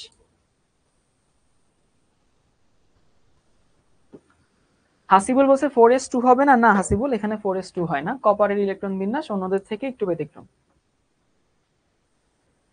তাইলে এখানে কি হবে? এখানে হবে হচ্ছে n এর মান কত? n এর মান হচ্ছে 3। আচ্ছা, যারা এটা বুঝো না বুঝিয়ে দিচ্ছি। আসলে এইটা আনসার দেওয়াটা খুবই দুঃখজনক। এটা যদি এখন আনসার দিতে হয়, এটা ক্লাস 9-এ পড়ে আসা জিনিস। ফার্স্ট অফ অল, অনেকে তোমরা মনে করতে চাচ্ছ যে ভাইয়া এই ডিটা কেন আমি আগে লিখবো না? না, ডিটাকে আগে লেখা এখন যাবে না। কেন যাবে না? কারণ হচ্ছে ইলেকট্রন যে আমি 19তম, 20তম, 23তম, 24তম এগুলো যে বলছি, কি অনুযায়ী বলছি? যে অনুযায়ী প্রবেশ করে সেই অনুযায়ী বলছি। তো ইলেকট্রন কখনোই 3D তে আগে প্রবেশ করে না, 4s আগে প্রবেশ করে। যেহেতু 4s আগে প্রবেশ করে, তোমাকে 4s এ আগে লিখতে হবে। এক, তো কখনো এখানে 3D আগে লেখা যাবে না। নর্মালি যখন ইলেকট্রন বিন্যাস করো তখন ভাই তুমি বাধ্য না, তুমি যে কোনো কিছু লিখলেই হতে পারে। ধরো তোমাকে বললো ইলেকট্রন বিন্যাস লিখো কপারে, তখন ভাই তুমি 3D আগে লিখলো পরে লিখলো, কেউ তোমাকে মানা করবে না, তখন নর্মাল জিনিস। আর যখন তুমি যে তম হিসাব করবা, তখন ভাই যে অনুযায়ী প্রবেশ করে সেই অনুযায়ী হতেছে তোমাকে লিখতে হবে। তারপরে আসি, এখানে S2 কেন হইল না? কপার S2 হিসেবে নেচারে থাকে না। কেন থাকে না? কারণ এখানে 1 না থেকে এখানে যদি 10 হয় আর কি, সেটা বেশি স্টেবল হয়। আশা করি 9-10 এটা পড়ছো। হ্যাঁ,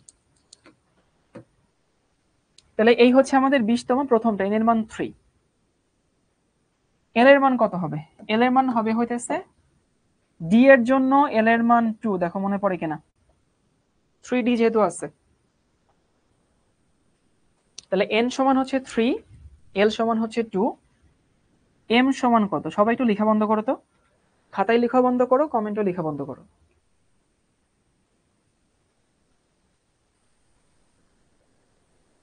কাহিনী হচ্ছে m এর মানটা তুমি দেখবা কোনো কোনো বইতে কিছু কিছু মান দেওয়া থাকে।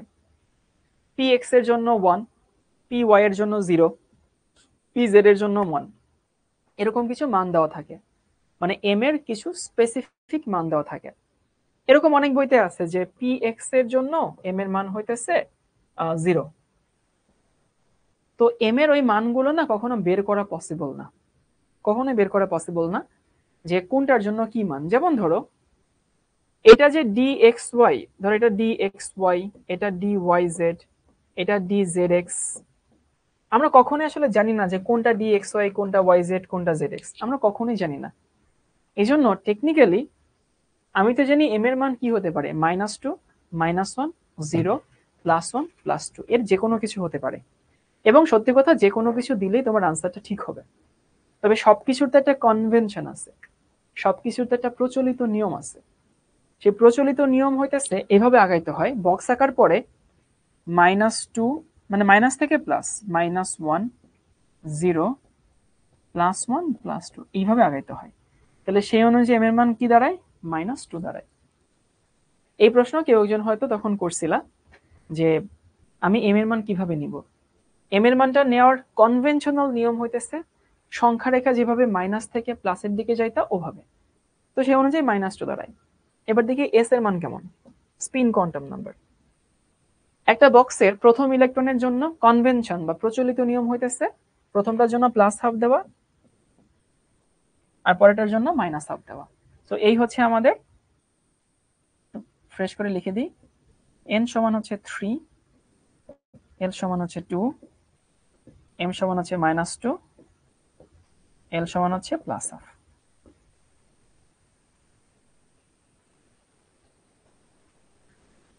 শেখ ইব্রাহিম বলছে পরীক্ষার খাতায় কিভাবে লিখবো? আমি যেভাবে লিখছি সেভাবে লিখবো। এবার দেখো, আচ্ছা আমি একটু দেখি হইতেছে সর্বশেষ ইলেকট্রন।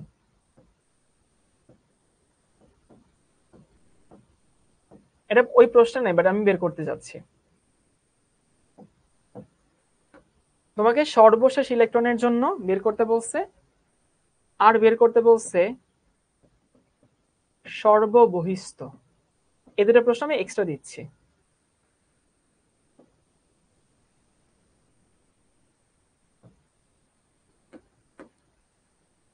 অনেকের কাছে মনে হতেই পারে যে ভাই সর্বশেষ এবং সর্ববহিস্থ কি এক জিনিস? সব পরমাণুর জন্য এক জিনিস না।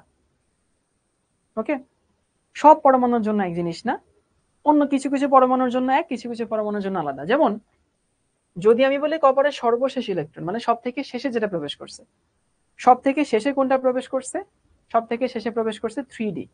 তাহলে আমি বলতে পারি সর্বশেষ ইলেকট্রন হচ্ছে 3D10, এইটা সবার শেষেরটা। তো 3D10 যদি সবার শেষেরটা হয় তাহলে কি দাঁড়ায় দেখো তো, যদি বক্স আঁকি,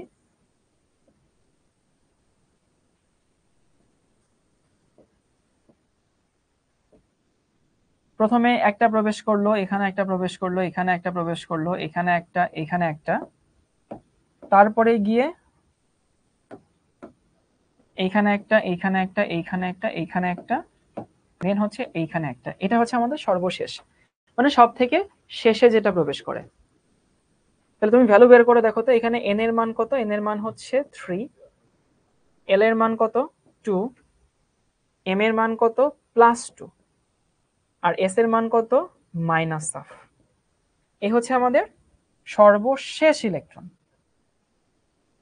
এবার যদি বলা হয় সর্ববহিস্থ ইলেকট্রন, সর্ববহিস্থ ইলেকট্রন হতেছে এটা 4s1।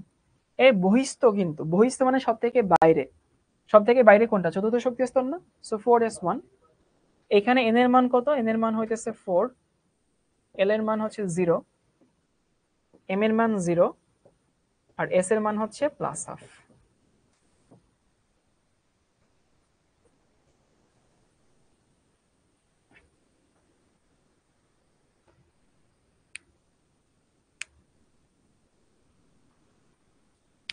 তাহলে কি হইলো ভাইয়া? একটা হচ্ছে সর্বশেষ ইলেকট্রন, দেখো সোডিয়ামের জন্য সর্বশেষ ইলেকট্রন যেটা, সর্ববহিস্থ ইলেকট্রন সেটা।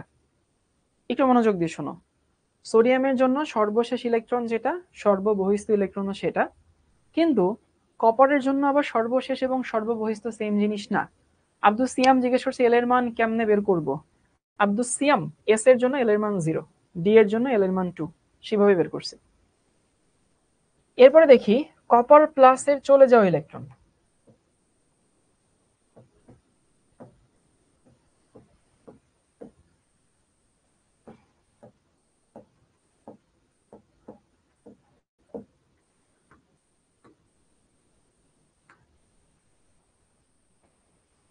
মোহাম্মদ আব্দুল্লাহ বলছে এসটা আরেকবার বোঝালে ভালো হতো। আচ্ছা আব্দুল্লাহ, এস হচ্ছে স্পিন কোয়ান্টাম নাম্বার, একটা মান হয় +1/2, একটা মান হয় -1/2। তো কোন একটা পরমাণুর অরবিটালের জন্য প্রথম ইলেকট্রনের জন্য +1/2 হয়, পরের ইলেকট্রনের জন্য -1/2 হয়। আর ইলেকট্রন যদি একটা হয় তাহলে +1/2ই হয়। 4s ইলেকট্রন একটা আছে, জন্য +1/2। এখানে আবার দেখো এই অরবিটালটাতে, মানে এই বক্সটাতে দুইটা ইলেকট্রন আছে, এবং আমাদের কাঙ্ক্ষিত ইলেকট্রনটা হইতেছে পরের ইলেকট্রনটা, এই যে বক্সের পরেরটা, এই বক্সের পরেরটা দেখে আমরা -1/2 নিয়েছি।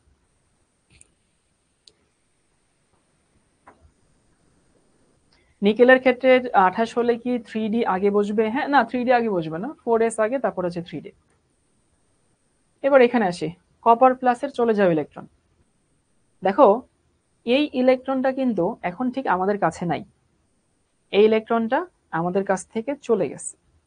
ওকে, সো এই ইলেকট্রনটা, মানে অনেক সময় এরকম হয় না, আমাদের লাইফেও তো কিছু মানুষ থাকে যে মানুষগুলো আমাদের কাছে এখন নাই বাট চলে গেছে। তুমি দেখো যে তোমার হয়তো এখন চিন্তা করলে এমন একটা মানুষের কথা মনে পড়ছে, যে মানুষটা আসলে তোমার লাইফে একটা সময় খুব প্রিয় ছিল, তাকে ছাড়া তুমি চিন্তাই করতে পারতা না, তাকে ছাড়া তুমি ভাবতেই পারতা না, বাট হয়তোবা সেই মানুষটা এখন সব থেকে তুমি হেট করো। সেরকমই হয়, যার সাথে আমরা অনেক বেশি অ্যাটাচড হই পরবর্তীতে তার সাথে আবার হইতেছে আমাদের সব থেকে বেশি ঝগড়া হয়। কাহিনী হইতেছে তো সেই মানুষটা আমাদের কাছে নাই, কিন্তু তার তো স্মৃতিগুলো আমাদের কাছে আছে। এখানে আসলে সেরকম জিনিসই হয়েছে। কপার প্লাসের ইলেকট্রন, মানে একটা ইলেকট্রন যদি কপার ছাড়ে, তাইলে যে ইলেকট্রনটা সে ছেড়ে দিছে সেই ইলেকট্রনটার কোয়ান্টাম নাম সংখ্যা সেটা কিন্তু এখন আমাদের কাছে নাই, চলে গেছে সেটা। বাট থাকলে কি হইতো? এখন বলো তো ভাই, কপার প্লাস যদি তৈরি হইতে হয় তাহলে সে কোন ইলেকট্রনটা ছাড়বে? 3D থেকে ছাড়বে না 4s থেকে ছাড়বে?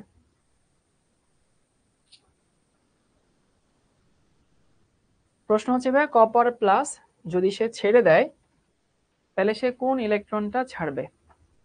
4s1 থেকেই ছাড়বে, তার মানে এই যে এইগুলাই। অনেকে মনে করতে পারে 3D থেকে ছাড়বে। ভাই 3D সর্বশেষ ইলেকট্রন, সর্বশেষটা কেউ ছাড়ে না, সর্ববহিস্থটা ছাড়ে। 4s হচ্ছে সর্ববহিস্থ, বাইরে আছে। যারা 3D বলতেছে তাদের 9-10 এর বেসিকে ঝামেলা আছে। মানে তুমি যদি কপার প্লাসের ইলেকট্রন বিন্যাস করো Cu প্লাস, তাহলে এটা দেখতে এরকম 1s2 2s2 2p6 3s2 3p6 4s0 3d10। এই যে 4s এটা সে ছাড়ছে বা ছাড়ে তারা। m এর মান +2 -2 কখন কেন? লাবণী বলছে এমটা আরেকবার প্লিজ। লাবণী এভাবে স্প্যামিং করো না, এভাবে স্প্যামিং করলে কিন্তু আমাদের এখান থেকে তোমাকে চ্যাট থেকে ব্লক করে দিবে, তখন তুমি ওই ক্লাসে আর কোনো চ্যাট করতে পারবা না। কিন্তু এম এর মানটা আরেকবার বুঝাইতে। এম এর মানটা আমি কি বলছি? এম এর মানটা বলছি হচ্ছে এইটা সংখ্যা রেখার মধ্যে, সংখ্যা রেখার মাধ্যমে আগাইতে হবে। তো সংখ্যা রেখার মাধ্যমে মানে হইতেছে, দেখো এটা তো এল এর মান 2, তাই না? এল এর মান 2, তাহলে এম এর কি কি মান হয়? এম এর মান হয় হইতেছে -2 -1 0 +1 +2। দেখো এই যে সেই অনুযায়ী আমাদের ওই ইলেকট্রনটা +2 তে গিয়ে পড়ে। তো এই হচ্ছে আমি +2 তে গিয়ে লিখছি। ইশতেক বলছে -0.5 হলো কিভাবে? কতবার বুঝাবো? পরের ইলেকট্রনটা দেখে -5 হয়েছে, পরেরটা কোন একটা বক্সের পরের ইলেকট্রনের জন্য -5 হয়েছে। ঠিক আছে, আমরা এখানে সময় নষ্ট করব না, সবকিছু সময় নষ্ট করার একটা লিমিট থাকে। এবার দেখো এই প্রশ্নটা লিখে নাও।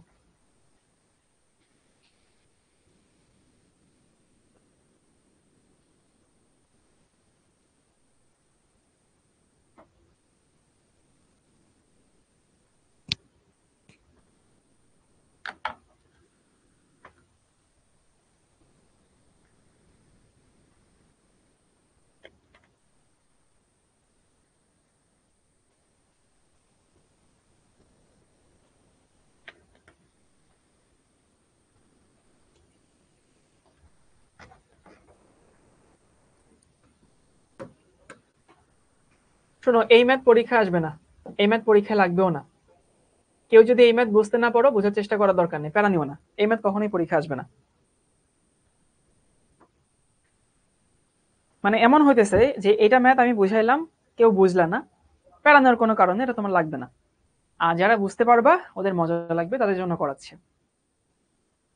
আমাকে বলছে ব্ল্যাক হোলে শাওন 001 একটা পরমাণু, ওকে, যার এল এর মান, এল এর মান এন থেকে শুরু করে কি পর্যন্ত? এল থেকে কি, এল এর মান এন থেকে শুরু করে 0 পর্যন্ত।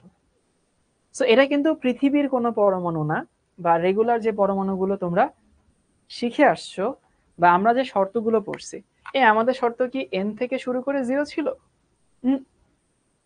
আমাদের শর্ত কি ছিল?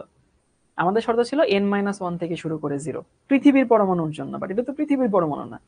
সো প্রশ্নে যে শর্ত বলে দিছি সেই শর্ত অনুযায়ী আগাইতে হবে। সো এল এর মান এন থেকে শুরু করে 0 পর্যন্ত, ওকে, এবং এম এর মান -l+1 থেকে শুরু করে, -l+1 থেকে শুরু করে +l+1 পর্যন্ত। আর এস এর মান তিনটা, 0, একটা প্লাস হাফ, একটা মাইনাস হাফ। আমাকে বলছে শাওন 001 পরমাণুর 50তম স্তরে ইলেকট্রন সংখ্যা গণনা করো। তাহলে সবাই কি বুঝতে পারছো যে এল এর মান বের করার যে সূত্র বা এম এর মান বের করার যে সূত্র, সেই সূত্র কিন্তু আমরা যেটা জানি সেরকম না আর কি, বুঝছো? সেই সূত্র হইতেছে প্রশ্নে যেমন দেওয়া আছে সেইটা। এখন এখান থেকে একটা আমি মান বের করব, সেই মানটা দিয়ে সাকিব একটা প্রশ্ন করছিল এখানে কিছুক্ষণ আগে, যে ওর স্কুলে বা ওর কলেজে টিচার বলছে কোন একটা পরমাণুতে 32 বেশি ইলেকট্রন থাকতে পারে না, ওই আনসারটা আমি দিব। এখন আমরা প্রশ্নটাতে আসি। তাহলে আমাকে বলছে 50তম স্তরে ইলেকট্রন সংখ্যা গণনা করতে হবে। তাহলে ভাইয়া এখানে এন সমান কত? এন সমান হতেছে 50, তাই না? বুঝি তো 50তম শক্তি স্তরে। তাহলে ভাইয়া n সমান যদি 50 হয়, এখানে লিখি n সমান হচ্ছে 50, তাহলে l সমান কত? দেখো l এর শর্ত কি দেওয়া আছে, l এর শর্ত দেওয়া আছে হইতেছে n থেকে শুরু করে 0 পর্যন্ত, এই যে এখানে n থেকে শুরু করে 0 পর্যন্ত। সো n থেকে শুরু করে 0 পর্যন্ত মানে হইতেছে এইটা 0 1 2 3 4 ডট ডট ডট কি পর্যন্ত, 50 পর্যন্ত।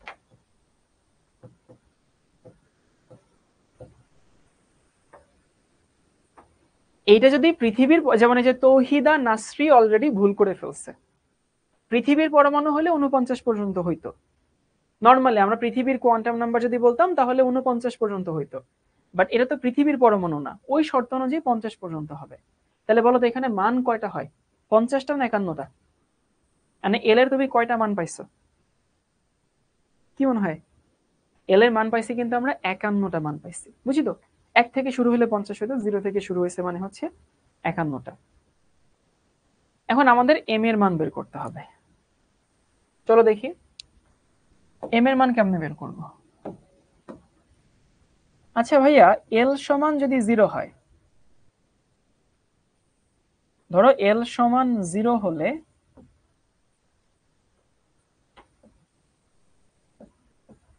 এম সমান কত? এম সমান হইতেছে -1 0 +1। কেন ভাইয়া, কই থেকে পাইছেন? এল সমান 0 হলে এম সমান -1 0 +1। দেখো ওই যে -l+1 মানে এল এর সাথে 1 যোগ হবে আর কি, তো 0 এর সাথে 1 যোগ হয়েছে, এখানেও 1 যোগ হয়েছে।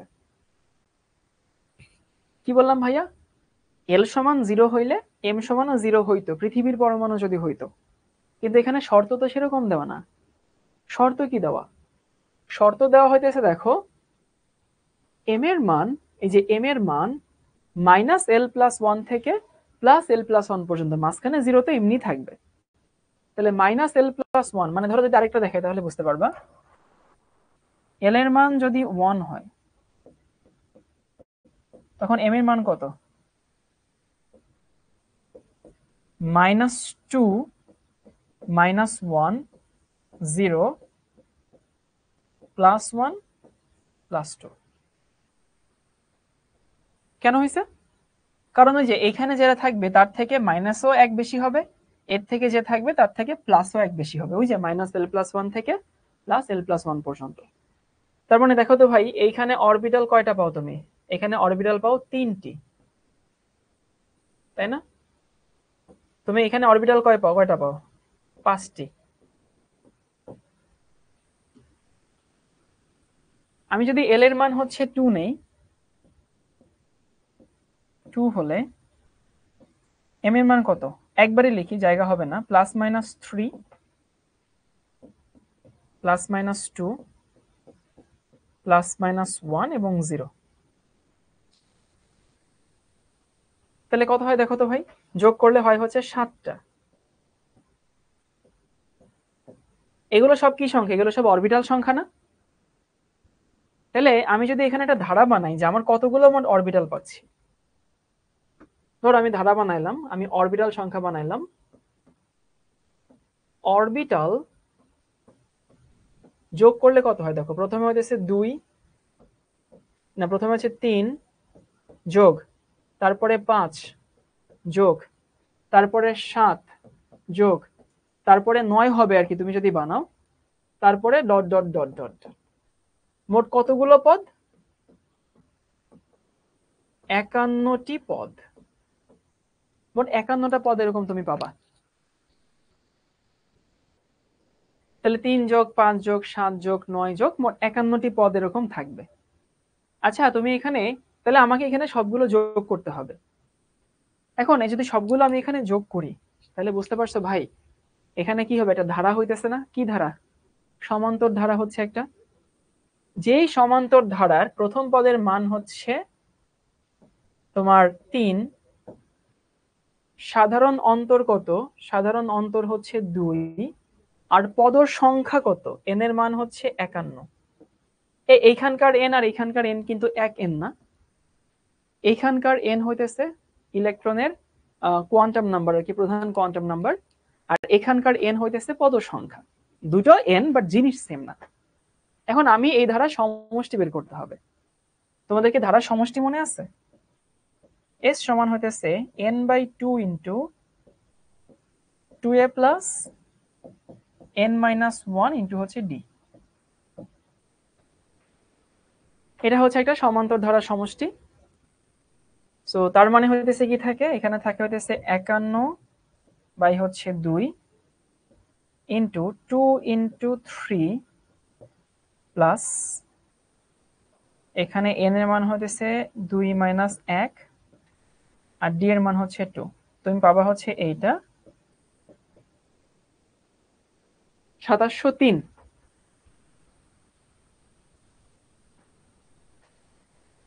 এই 2703 কি সংখ্যা? 2703 হচ্ছে অরবিটাল সংখ্যা। এখন আমাকে বের করতে হবে ইলেকট্রন সংখ্যা। সো এইখানে দেখাই ইলেকট্রন সংখ্যা কত হবে। ইলেকট্রন সংখ্যা হবে হইতেছে এই 2703 গুণন হচ্ছে 3। কেন? কারণ স্পিন কোয়ান্টাম নাম্বারে 3টা মান দেওয়া আছে। দেখো আমরা এর আগে 2 গুণ করতাম, কারণ কি স্পিন কোয়ান্টাম নাম্বার ছিল 2টা, বাট এখানে স্পিন কোয়ান্টাম নাম্বার 3টা। তার মানে এখানে কি থাকে 8109টি। এই হচ্ছে তোমার আনসার।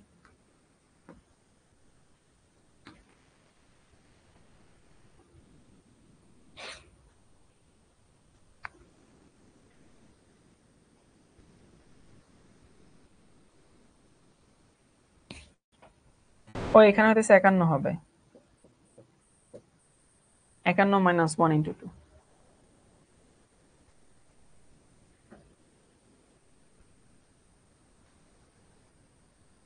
আচ্ছা, এবার সাকিবের একটা প্রশ্ন আসি, শোনো। এটা আসলে একটা কাল্পনিক ম্যাথ। এই ম্যাথটা দেওয়া হয়েছে জাস্ট স্টুডেন্টদের ব্রেইন স্ট্রিমিং করার জন্য, কারণ সবাই তো আসলে এক লেভেলে চিন্তা করে না, সবাই এক লেভেলে চিন্তা করতে চায়ও না। তো যারা একটু একটু ডিপ চিন্তা করতে চায়, যারা হচ্ছে পড়াশোনাটা মানে মজা পেতে চায়, তাদের জন্য আসলে এই ম্যাথটা দেওয়া। তো এই ম্যাথটা আসলে পরীক্ষার জন্য দেওয়া না, বা পরীক্ষা আসার মতো ম্যাথ এটা না। এবার একটা কথা আসি, সেটা হচ্ছে যে পৃথিবীতে যে পরমাণুগুলো পাওয়া যায়, কোন পরমাণুর কোন স্তরে 32-এর বেশি ইলেকট্রন থাকে না। সবার একটু লিখে নাও। মানে আমাদের পৃথিবীতে যে পরমাণুগুলো আছে,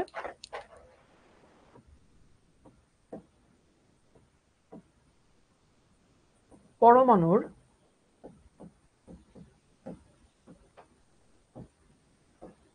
কোন স্তরে, পৃথিবীতে যে পরমাণুগুলো পাওয়া যায় আর কি, কোন স্তরে পাওয়া যায় না আর কি 32-এর বেশি ইলেকট্রন থাকে না।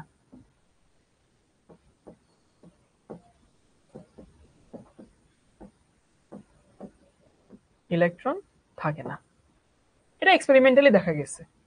পৃথিবীতে কোনো পরমাণুতে ইলেকট্রন 32-এর বেশি থাকে না আর কি। তাহলে এই ম্যাথটা সংক্ষেপে রিভিউ করি। আমাকে বলছে ব্ল্যাক হোলে শাউন 001 একটা পরমাণু, যার এল এর মান n থেকে শুরু করে 0 পর্যন্ত, নর্মালি হয় n-1 থেকে শুরু করে 0 পর্যন্ত। তারপরে হইতেছে এম এর মান -l+1 থেকে +l+1 পর্যন্ত। পৃথিবীতে কি -l থেকে +l পর্যন্ত। আর এস এর মান 0 প্লাস মাইনাস হাফ, তিনটা, মানে 0 প্লাস হাফ মাইনাস হাফ। ওকে, ভালো কথা। আচ্ছা, ডিটা হচ্ছে এইখানে হবে, এইখানে ডি হবে, এইখানে হচ্ছে 2 হবে। হ্যাঁ,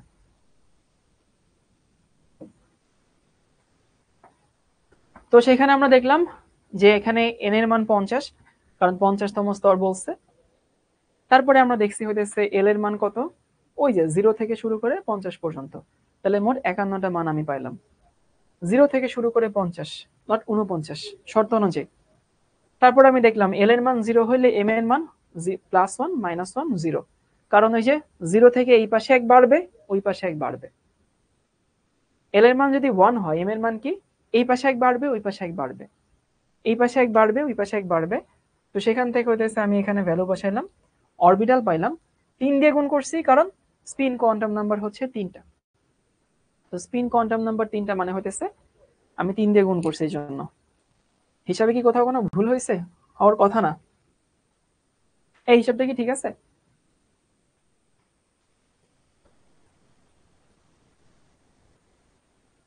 আসফার রহমান বলছে ক্রোমিয়ামের ইলেকট্রন বিন্যাস কিভাবে করলে হবে? হ্যাঁ, হবে, কোনো সমস্যা নেই।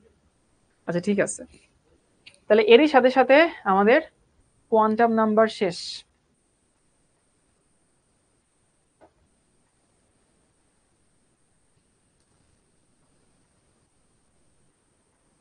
এবার সবাই লিখে না হইতেছে আউফবাউ নীতি। আউফবাউ নীতি।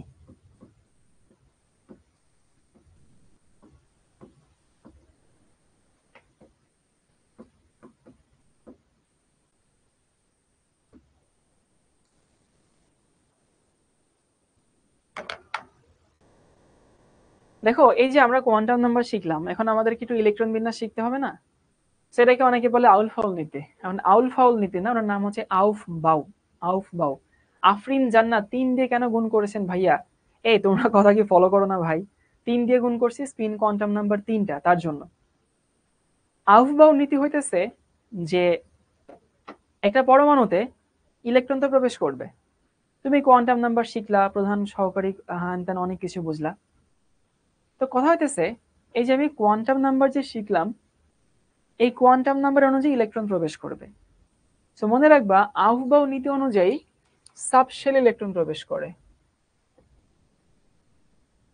সাবশেলে প্রবেশ করে।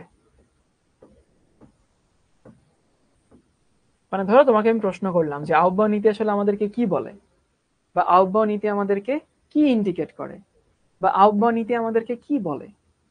আউফবাউ নীতি আসলে আমাদেরকে বলে যে ইলেকট্রন সাবশেলে যে প্রবেশ করবে, কোন নিয়ম অনুযায়ী প্রবেশ করবে, সেই নিয়মটা হইতেছে আমাদের আউফবাউ নীতি প্রবেশ করে, প্রমাণ করে। কিরকম ধরো,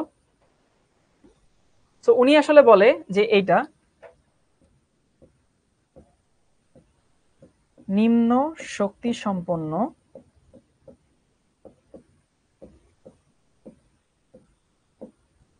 উপশক্তি স্তরে বা সাবশেলে নিম্ন শক্তি সম্পন্ন উপশক্তি স্তরে ইলেকট্রন আগে প্রবেশ করে। আগে প্রবেশ করে।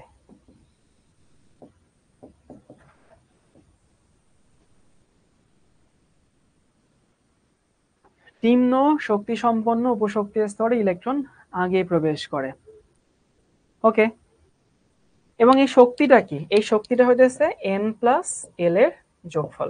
মানে যেখানে n প্লাস এল এর যোগফলটা ছোট, সেইখানে আগে প্রবেশ করবে। এই হচ্ছে কাহিনী। তো আশা করি এটা তোমরা 19-এ পড়ে আসছো।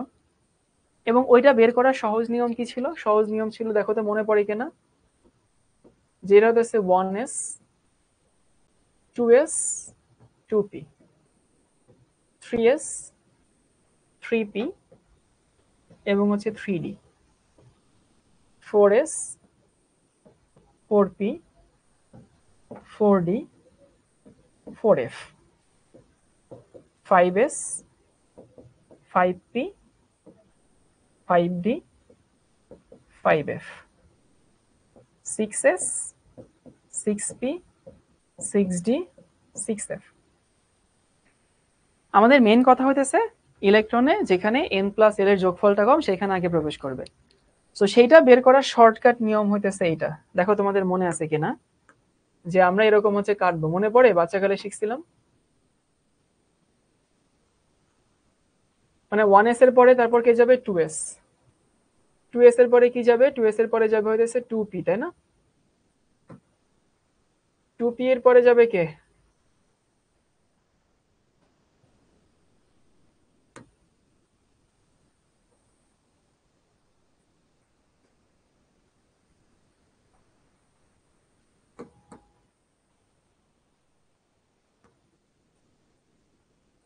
যদি কারো মনে থেকে থাকে, দেখো একটু দেখা দিচ্ছি জিনিসটা কিভাবে হইতো।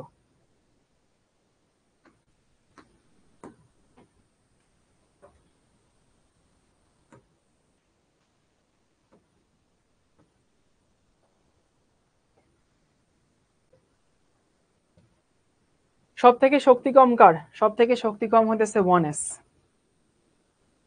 তারপরে কত 2s, সো 1s এর পরে 2s, তারপরে কত 2p 3s, মানে এরকম ঘুরে এখানে আসবে। তারপরে হচ্ছে 3s 3p 4s, তারপরে 3d 4p 5s, এইভাবে ঘুরে ঘুরে আসবে। সো আমি যদি তোমাদেরকে পুরো সিরিজটা লিখে দেই তাহলে পুরো সিরিজটা কি দাঁড়ায়? সিরিজটা দাঁড়ায় হতেছে এইটা, সবার আগে 1s, মানে 1s2 এভাবে লিখি, 1s2 2s2, যে 1s এর পরে 2s, তারপর হচ্ছে 2p 2p6 3s2, এই যে 3s2, তারপরে 3p 3p6, এরপর হচ্ছে 4s, বলছিলাম না 4s আগে প্রবেশ করে, তারপর হচ্ছে 3d 3d10, এরপরে হচ্ছে 4p, নিচে লিখি 4p6, দেখো যে 4p এর পরে 5s 5s2, তারপরে হচ্ছে 4d 4d10, তারপরে হচ্ছে 5p6 এন্ড ব্লা, চলতে থাকবে, এর তো কোনো শেষ নাই। হ্যাঁ 6f হয়, 6f দরকার নেই আর কি, ইলেকট্রন বাংলা পৃথিবীতে যে পরমাণুগুলো আছে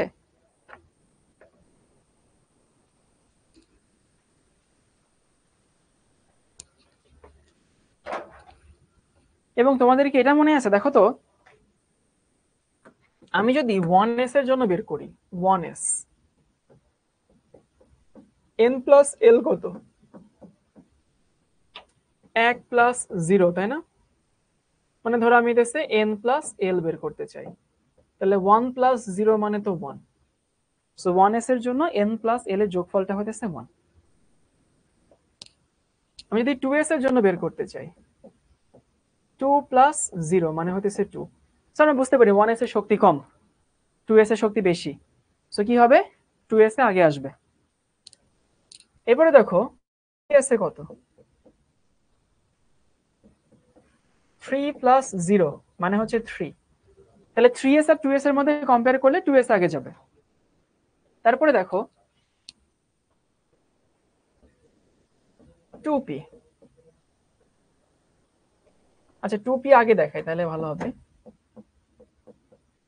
2 প্লাস 1 মানে হচ্ছে 3, 3 প্লাস 0 মানে হচ্ছে 3। এই যে এইখানে একটা কাহিনী হয়ে গেছে না, দেখছো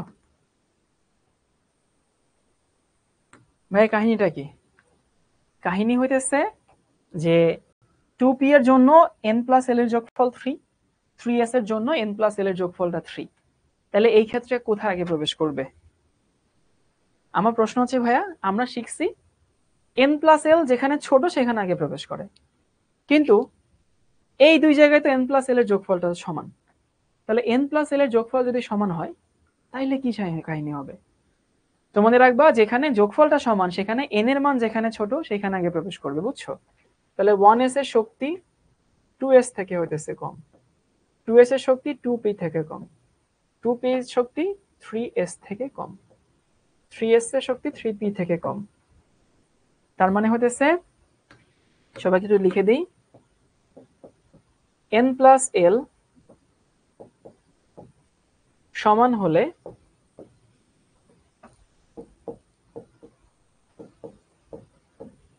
যেখানে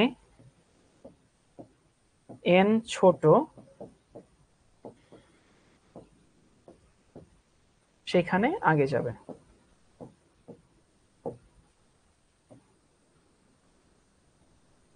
সো এইটুকু ছিল আমাদের আউটফল নীতি আর কি, আউটবাউ নীতি। সংক্ষেপে রিভিউ করে দেই। আউটবাউ নীতি আমাদেরকে কি বলে? আউটবাউ নীতি বলে হইতেছে উপশক্তি স্তর ইলেকট্রন প্রবেশ করার নিয়ম। এটা কিন্তু মাঝে মধ্যে পরীক্ষা আসে যে আউটবাউ নীতি আসলে কি প্রকাশ করে। উপশক্তি স্তর ইলেকট্রন প্রবেশ করার নিয়ম বলে দেয় আমাদের আউটবাউ নীতি। তো উপশক্তি স্তর ইলেকট্রন প্রবেশ করার নিয়ম মানে হচ্ছে যে উপশক্তি স্তরে শক্তি কম সেখানে আগে প্রবেশ করে, মানে n প্লাস l এর যোগফলটা যেখানে ছোট সেখানে আগে প্রবেশ করে। এখন ভাই তুমি তার পরীক্ষার হলে যোগ করে করে দেখবা না, তো যোগ করে করে যদি না দেখো তার মানে হচ্ছে এটা হচ্ছে আমাদের সিরিজ। তানভীর রহমান বলছে স্যার যেহেতু স্পিন কোয়ান্টাম নাম্বারের এখানে 3টা সেহেতু উপশক্তি স্তরে ইলেকট্রন ধারণ ক্ষমতা 3টা হবে না। হ্যাঁ 3টা, এই জন্য তো উপশক্তি স্তরে, এই উপশক্তি স্তর কেন হবে তানভীর? অরবিটালে ধারণ সংখ্যা 3টা হবে, অরবিটালে ধারণ সংখ্যা 3টা মানেই যেন 3 দিয়ে গুণ করছে। তারপরে হচ্ছে এবার লিখে নাও হুন্ডের নিয়ম।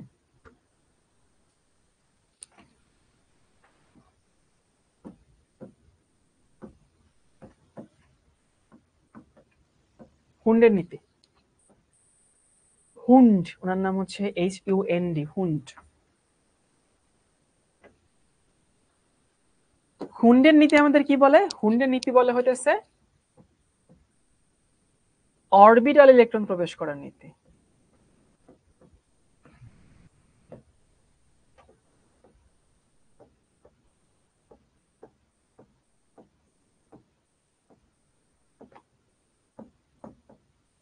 এটা ঢাকা বোর্ড 2016-তে আসছিল, যে কোন নিয়মটা অরবিটালে ইলেকট্রন প্রবেশের হচ্ছে নীতি বলে, সেটা হচ্ছে হুন্ডের নীতি। যেমন ধরো, তোমরা কি ঢাকার লোকাল বাসে উঠছো? ঢাকার লোকাল বাসে যারা না উঠছো আমি তাদেরকে বলে দেই, সবাই লোকাল বাস থিওরি মনে রাখবার, কি বুঝছো? ঢাকার লোকাল বাস,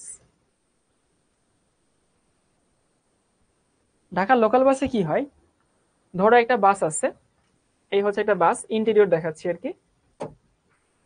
তো সেই বাসে ধরো হচ্ছে এই হচ্ছে গেট, এখানে নর্মালি গেট থাকে, আর হতেছে যে এখানে এগুলো হচ্ছে সিট থাকে আর কি, এগুলো সিট দূরে দূরে করে থাকে না এরকম। তো নর্মালি কি হয় জানো, প্রথমে একজন প্যাসেঞ্জার আসে, একজন প্যাসেঞ্জার এসে এই জায়গায় বসে, এরপরে আরেকজন প্যাসেঞ্জার আসবে, সে এসে এখানে বসে, তারপর একজন প্যাসেঞ্জার এসে এখানে বসে, তারপর একজন প্যাসেঞ্জার এসে এখানে বসে। তোমার কি মনে হয় তারপরের প্যাসেঞ্জার এসে এখানে বসবে? না, তারপরের প্যাসেঞ্জার এসে এখানে বসে, তারপরের জন এখানে বসে, তারপরের জন এখানে বসে, তারপরের জন এখানে বসে, আর এরপরের জন এসে খুঁজতে থাকে যে কোথায় ফাঁকা সিট আছে, মানে যেখানে আসলে কোনো কেউ বসে নাই। তো এরকম কিন্তু কখনোই হয় না যে এখানে একজন বসে আছে, পরে একজন আসলো এসে এখানে বসলো, পাশে কেউ বসে না, সবাই যেখানে দুইটা সিট ফাঁকা সেইখানেই একজন মানে বসে আর কি, বুঝছো? নিজে বসে কেন, এটা কেন আমি জানি না ভাই, মানুষ বসে এরকম, আমি নিজেও দেখছি। জানালার জন্য না, সবাই আসলে একলা একলা বসতে পছন্দ করে, বুঝছো? এরপরে যদি কেউ আসে তারপরে সে জোর গঠন করবে আর কি, বাট যতক্ষণ না পর্যন্ত সবগুলো সিট ফাঁকা ততক্ষণ পর্যন্ত কেউ ডাবল বসে না, সবাই একটা একটা করে বসে। ভাই, ইলেকট্রনের ক্ষেত্রেও সেম ঘটনা ঘটে। সেম ঘটনা ঘটে মানে হইতেছে কিরকম হয়, আবার অনেকে এসে, ধরো এখন কেউ একজন আসলো, এসে সে বিড়বিড় করে খুব বিরক্তি প্রকাশ করে। বিরক্তি প্রকাশ করে মানে হইতেছে এটা যে আরে একটা সিটও ফাঁকা নাই, সবাই হচ্ছে একটা একটা সিট দখল করে বসে আছে, বাট সেও নিজেও কিন্তু একটা সিট খুঁজতেছিল, বুঝছো? অনেকে আসে এরকম, আসার পরে সে বিড়বিড় করে খুব বিরক্তি দেখায়, দূর একটা সিটও ফাঁকা নাই, সবাই একটা করে বসছে, জোর জোর করে বসলে কি হইতো, বাট কেউ কিন্তু আসলে বসতে চায় না, সবাই প্রাইভেসি পছন্দ করে। এখন ধরো যে আমার কাছে কোন একটা ইলেকট্রনের ডি এর উপরে 6টা ইলেকট্রন আছে, ধরো যে হইতেছে ডি এর উপরে 6টা আছে। এখন এই 6টা তো এভাবে থাকতে পারতো,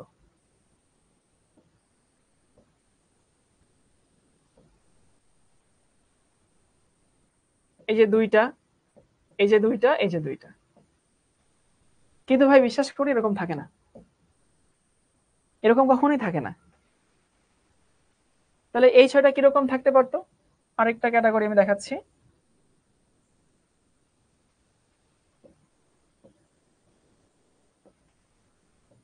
1 2 3 4 5 6 এরকমটাও থাকে না। আসলে কিরকম থাকে জানো, থাকে হইতেছে প্রথমে ইলেকট্রন একটা একটা প্রবেশ করে, তারপরে সে শুরু থেকে জোড় গঠন করা শুরু করে। 6টা যদি থাকে, দেখো 1টা 2টা 3টা 4টা 5টা 6টা, এটা হচ্ছে আমাদের কারেক্ট, এটা হচ্ছে হুন্ডের নীতি। মানে ইলেকট্রন একটা একটা করে প্রবেশ করে তারপরে জোড় গঠন করে, বুঝতে পারছো? তাহলে হুন্ডের নীতি কি? হুন্ডের নীতি হইতেছে অরবিটালে ইলেকট্রন একটি একটি করে প্রবেশ করে তারপরে জোড় গঠন করে।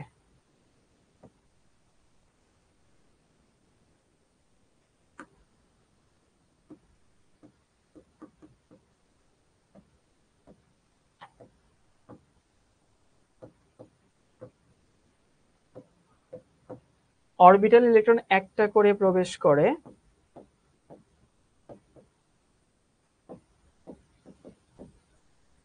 দেন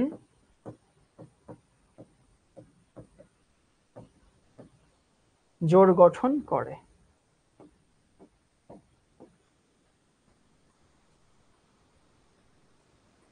এবার বলো তো কোন অরবিটালের জন্য হুন্ডের নিয়ম লাগে না?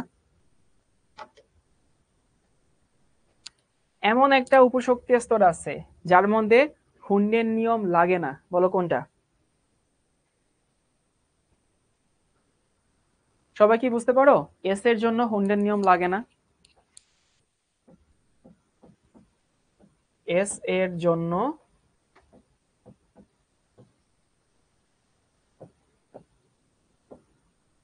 হুন্ডের নীতি লাগে না, কারণ ভাই ওর অরবিটাল ইসে একটা বাসে যদি দুইটাই সিট থাকে, তো তুমি নিয়ম জানো না জানো, তুমি তো আসলে অমনি প্রবেশ করবা। তোমাদের বইতে আবার পণ্ডিতে করে কি বলছে জানো? তোমাদের বইতে পণ্ডিতে করে বলছে এস হুন্ডের নিয়ম মানে না।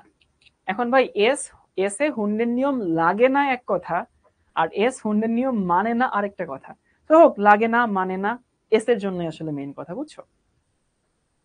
তাহলে এস এর জন্য আমাদের কি লাগে না, হুন্ডের নিয়ম দরকার হয় না। এবার লিখে নেওয়া হতেছে পলির বর্জন নীতি।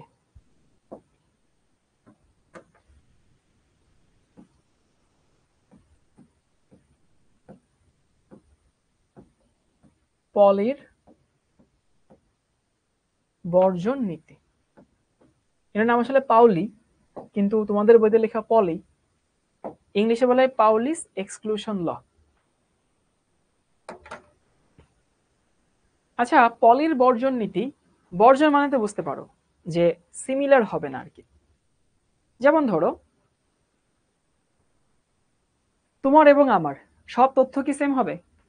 জীবনও সব তথ্য সেম হবে না। তোমার আমার নামই তো মেন সেম না, তাই না? তারপর আছে তোমার আমার ঠিকানা সেম না। ঠিক সেরকম একটা ইলেকট্রনের, মানে কি বলে, একটা পরমাণুর দুইটা ইলেকট্রনের সবগুলো কোয়ান্টাম নাম্বার কখনোই সেম হবে না। সবাই একটু লিখে নেই। একটি পরমাণুর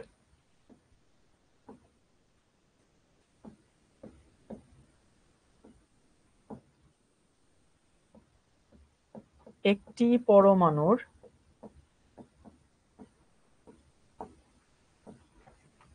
দুটি ইলেকট্রনের সবগুলো কোয়ান্টাম সংখ্যা সেম হবে না, একটা না একটা ভিন্ন হবেই। ইলেকট্রনের সবগুলো কোয়ান্টাম সংখ্যা সেম হবে না।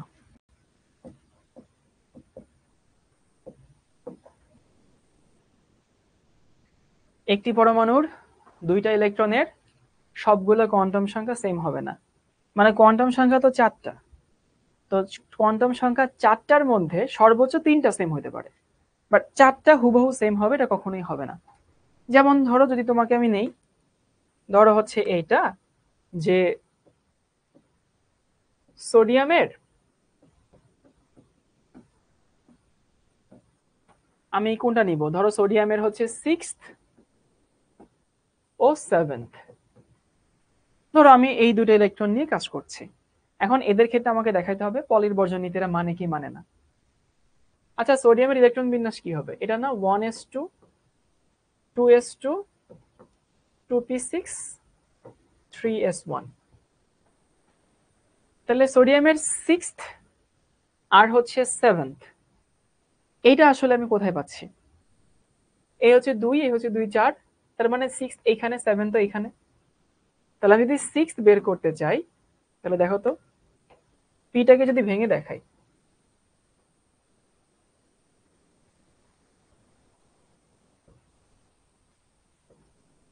2 আর 2 4, এই হচ্ছে আমাদের 5, এই হচ্ছে 6, এই হচ্ছে 7, 8 9 10। তাহলে আমাদের 6th হচ্ছে এইটা, এই যে এটা হচ্ছে আমাদের 6th, আর এটা হচ্ছে আমাদের 7th, তাই না? দেখো তো 4 5 6, তাহলে আমি যদি 6th ইলেকট্রনের জন্য আর 7th ইলেকট্রনের জন্য যদি বের করতে চাই, এইখানকার জন্য n এর মান হচ্ছে 2, এইখানকার জন্য n এর মান 2, n এর মান মিললো, কিন্তু সবগুলো কিন্তু সেম হবে না। এইখানকার l এর মান হচ্ছে 1, এইখানকার l এর মানও 1, কারণ p তে আছে। দুইটা মিললো, বাট সবগুলো মিলবে না কখনোই। m এর মানে গিয়ে পার্থক্যটা আসলে হয়ে গেছে। দেখো এটা হচ্ছে -1 0 +1, তাহলে এইখানে 0, এইখানে হইতেছে +1, এই যে পার্থক্য হয়ে গেছে। আর s এর মান এখানেও +12, এখানেও +12। তুমি যে কোনো একটা পরমাণু নিবা, দেখবা সব সেম হইলো, অ্যাটলিস্ট একটা ভিন্ন হবে। একাধিকও সেম হইতে মানে ভিন্ন হইতে পারে, দুইটা ভিন্ন হইতে পারে, তিনটা ভিন্ন হইতে পারে, কিন্তু সবগুলো সেম কখনোই হবে না। কাঁচা বাজারা সবাই কি বুঝতে পারছি? সবার কি বুঝাইছে? ক্লিয়ার সবার কাছে যে পলির বর্জন নিতে হচ্ছে সবগুলো কোয়ান্টাম সংখ্যা কখনো সেম হয় না, সর্বোচ্চ 3টা সেম হতে পারে, 2টাও সেম হতে পারে, বাট 4টা সেম কখনোই হবে না। ঠিক আছে ভাইয়া, এরই সাথে সাথে আমাদের কোয়ান্টাম নাম্বার নিয়ে কাহিনী শেষ। আগামী ক্লাসে আমরা তেজস্ক্রিয়তা শুরু করব। তোমাদের কাজ হচ্ছে কোয়ান্টাম নাম্বার এখন বই পড়া। দেখবে বইয়ের এমন কিছু নাই তুমি পারবা না, আগে খাতা পড়বা, তারপরে কোয়ান্টাম নাম্বার পড়বা বইটা। ঠিক আছে ভাইয়া? সো ভালো থেকো সবাই।